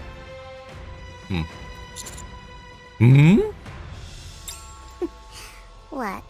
You didn't know? The Ark can rise to the surface. What? What? What? It's not called the Ark for nothing. Like a turtle. It can float. That's what it was designed and built for. The Ark can rise to the surface. Yes. How many times do I have to say it? It rises. It can go up. Can't believe it. Enoch, if you would. Yes. I will review the feasibility, timing, and probability of success for the Third Surface Reclamation War. How long will it take? The report will be ready within 1 month. God damn it. We got to stall for 1 more month, chat, until the next chapter. Actually, probably like 2 months, actually. Actually, maybe even 3 months. Actually, probably nothing until like the end of the year. Good. I'll leave it to you. All right. We need the 2 other deputy chiefs to agree on this. A matter of this magnitude requires a unanimous decision. There's no need to worry. The commander-in-chief is still in the same state. He's a 50-90. Multiple 50-90s. The remaining 2 have delegated full authority to me. He's stuttering again. I see they still have no interest in the Ark. I'd like each of you to begin your research and preparations with the Third Surface Reclamation War's execution in mind. Un moment. What is it, Mustang? Did the music stop? You're announcing the Third Surface Reclamation War maintenant? Oh no, certainly not. Public morale is at its absolute lowest. To declare war in the middle of this would be catastrophic. I would not be surprised if une revolt occurs. But we have no proper alternative. Our only choice is to push forward. C'est moi! I have the ideal solution! Entertainment! We hold on grand concert I was gonna to say. celebrate the Third Surface Reclamation War! Strip away the solemnity and march toward a better tomorrow for all of humanity! Et voilà! That's how we present le festival! Moi excels at this! The crème de la crème, in fact! Mais it will cost beaucoup de money! This won't end with just one concert, no! We open concert after concert! Encore, encore! We will captivate the souls of every Ark citizen! Absolument! Entertainment! So what makes people forget their pain and anxiety? Very well. You'll have the central government's backing. I'll leave that part in your hands. C'est bon! Therefore, Commandant, Yes. TT Star must be the premier act at the Third Surface Reclamation War Festival! They must be our numéro 1! Absolument! Oh. That's how it ends? No, it keeps going. This keeps going. We're never gonna finish this. It never ends. Oh. Oh, hey, Irie's back. Yeah. Didn't you get shot in the head by Dobin? Are you with us? Ma'am. Call me Instructor. Oh, Instructor. Instructor, ma'am. I hear you looted the Forbidden Library during the blackout. And that you smuggled out a book about Dorothy. Apparently you were attacked while making your escape? Is that correct? Yes, that's about right. What are you being so brazen about? It's only thanks to Arcana that we found you so quickly. Had we been any later, we might not have been able to save you. Yeah, true. But then again, Liverin and Fragile, they were out in like the outskirts of what? The Outer Rim, or were they in the Ark? Where like no one was there. But you did save me, didn't you? What? Corporation? What manufacturer on the other? Oh, what became of Arcana? Since Forbidden Library materials were leaked under her care, she will be punished accordingly. No, not Arcana. I'm the one who stole it. She's the victim here. Why would you punish the victim? What kind of abuse of power is this? Tetra. And entertainment. Oh. I haven't finished speaking. Theoretically speaking, Arcana should be punished. But this only occurred due to the unforeseen Arc blackout. Given the special circumstances, we've decided not to pursue the matter. All things considered, things did not turn out too badly. Has the person who shot me been identified? What happened to them? They were identified and killed. Goodness. It just goes to show that crime doesn't pay. Irie, the Forbidden Library's very existence is classified. You will be held accountable for leaking its contents without authorization. I've got a question. You're not listening to a word I say. Fine. What is it? What were Dorothy's true intentions? She did get crystallized, yes. Oh, Elysian. Yeah. To take revenge on the Ark. But she never actually acted on it. What drove her to seek revenge? Because the Ark used Dorothy and the Goddess Squad before discarding them. I see. You seem pleased? Yes. I'm with an inspection unit. Exposing the dirty secrets of others is the reason for my existence. And now, oh my, to think I've now exposed even the Ark's darkest secret. I love it! I knew there was a reason I didn't quit this job. Go on, tell me how brilliant I am. Yes, you are brilliant. Woohoo!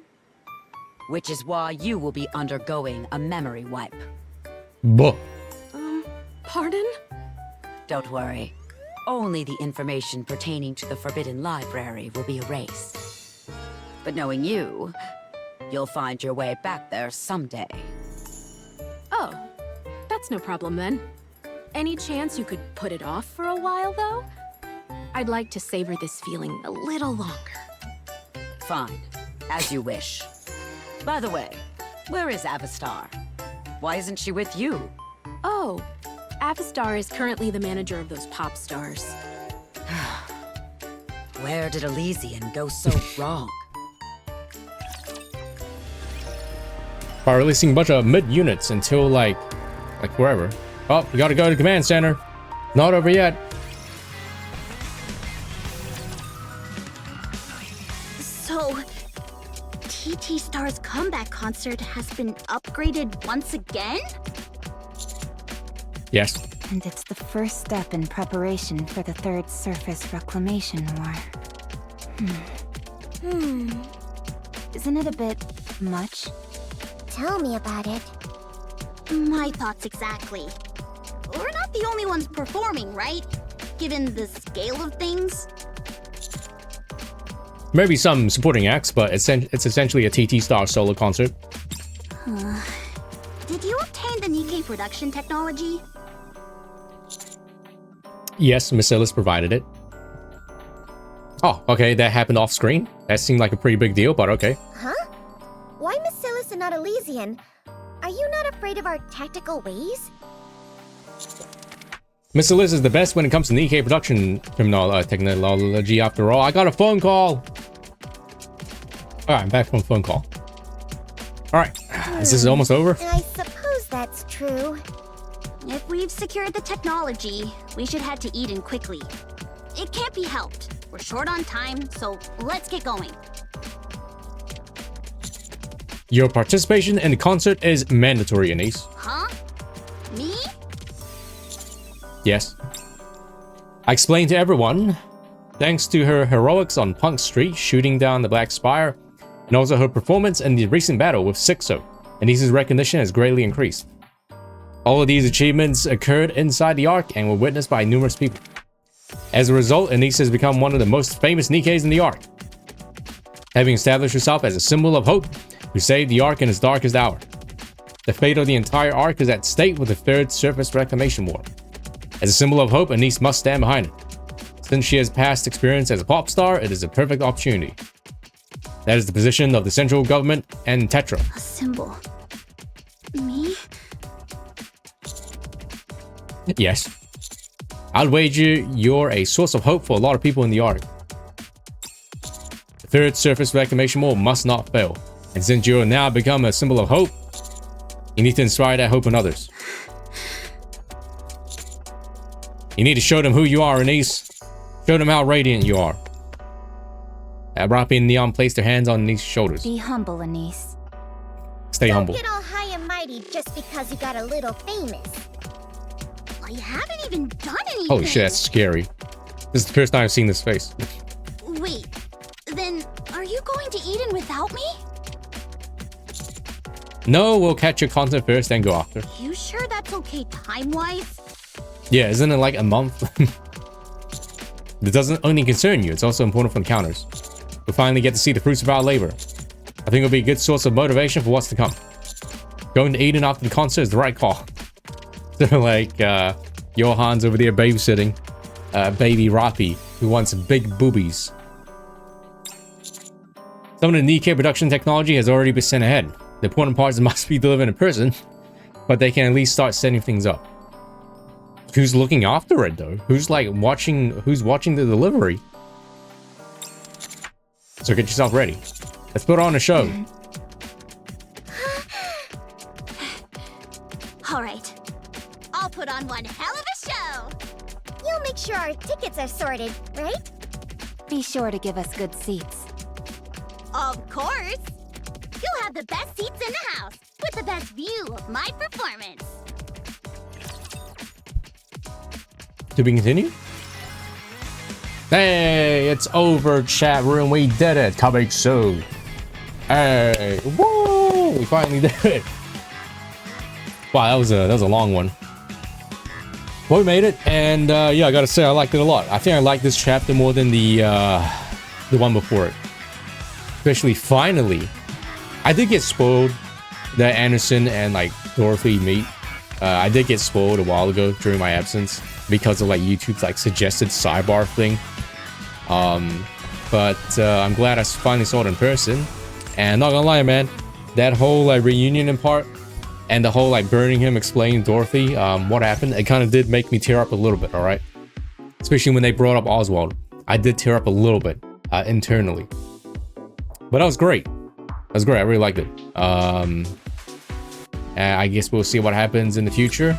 Seems like Dorothy finally is like becoming normal again, slowly. But yeah, that'll be it for me. Oh, Jesus Christ, that was a long one. Once again, YouTube, thank you so much for watching. I'm so sorry this took so long to do. That my tonsillitis came at such a bad time. But I'm back, maybe. Dobon got off way too easily. Wish he suffered a bit more. The next time I stream, I really gotta do the Star and East meme. And we gotta find out what happened to Mustang. But yeah, I don't know when. Maybe Thursday or Friday?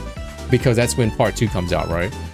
So maybe we'll be back then. YouTube and Twitch chat room. I think I can do it. But until then, thanks so much for watching. Bye. Have a good one, okay?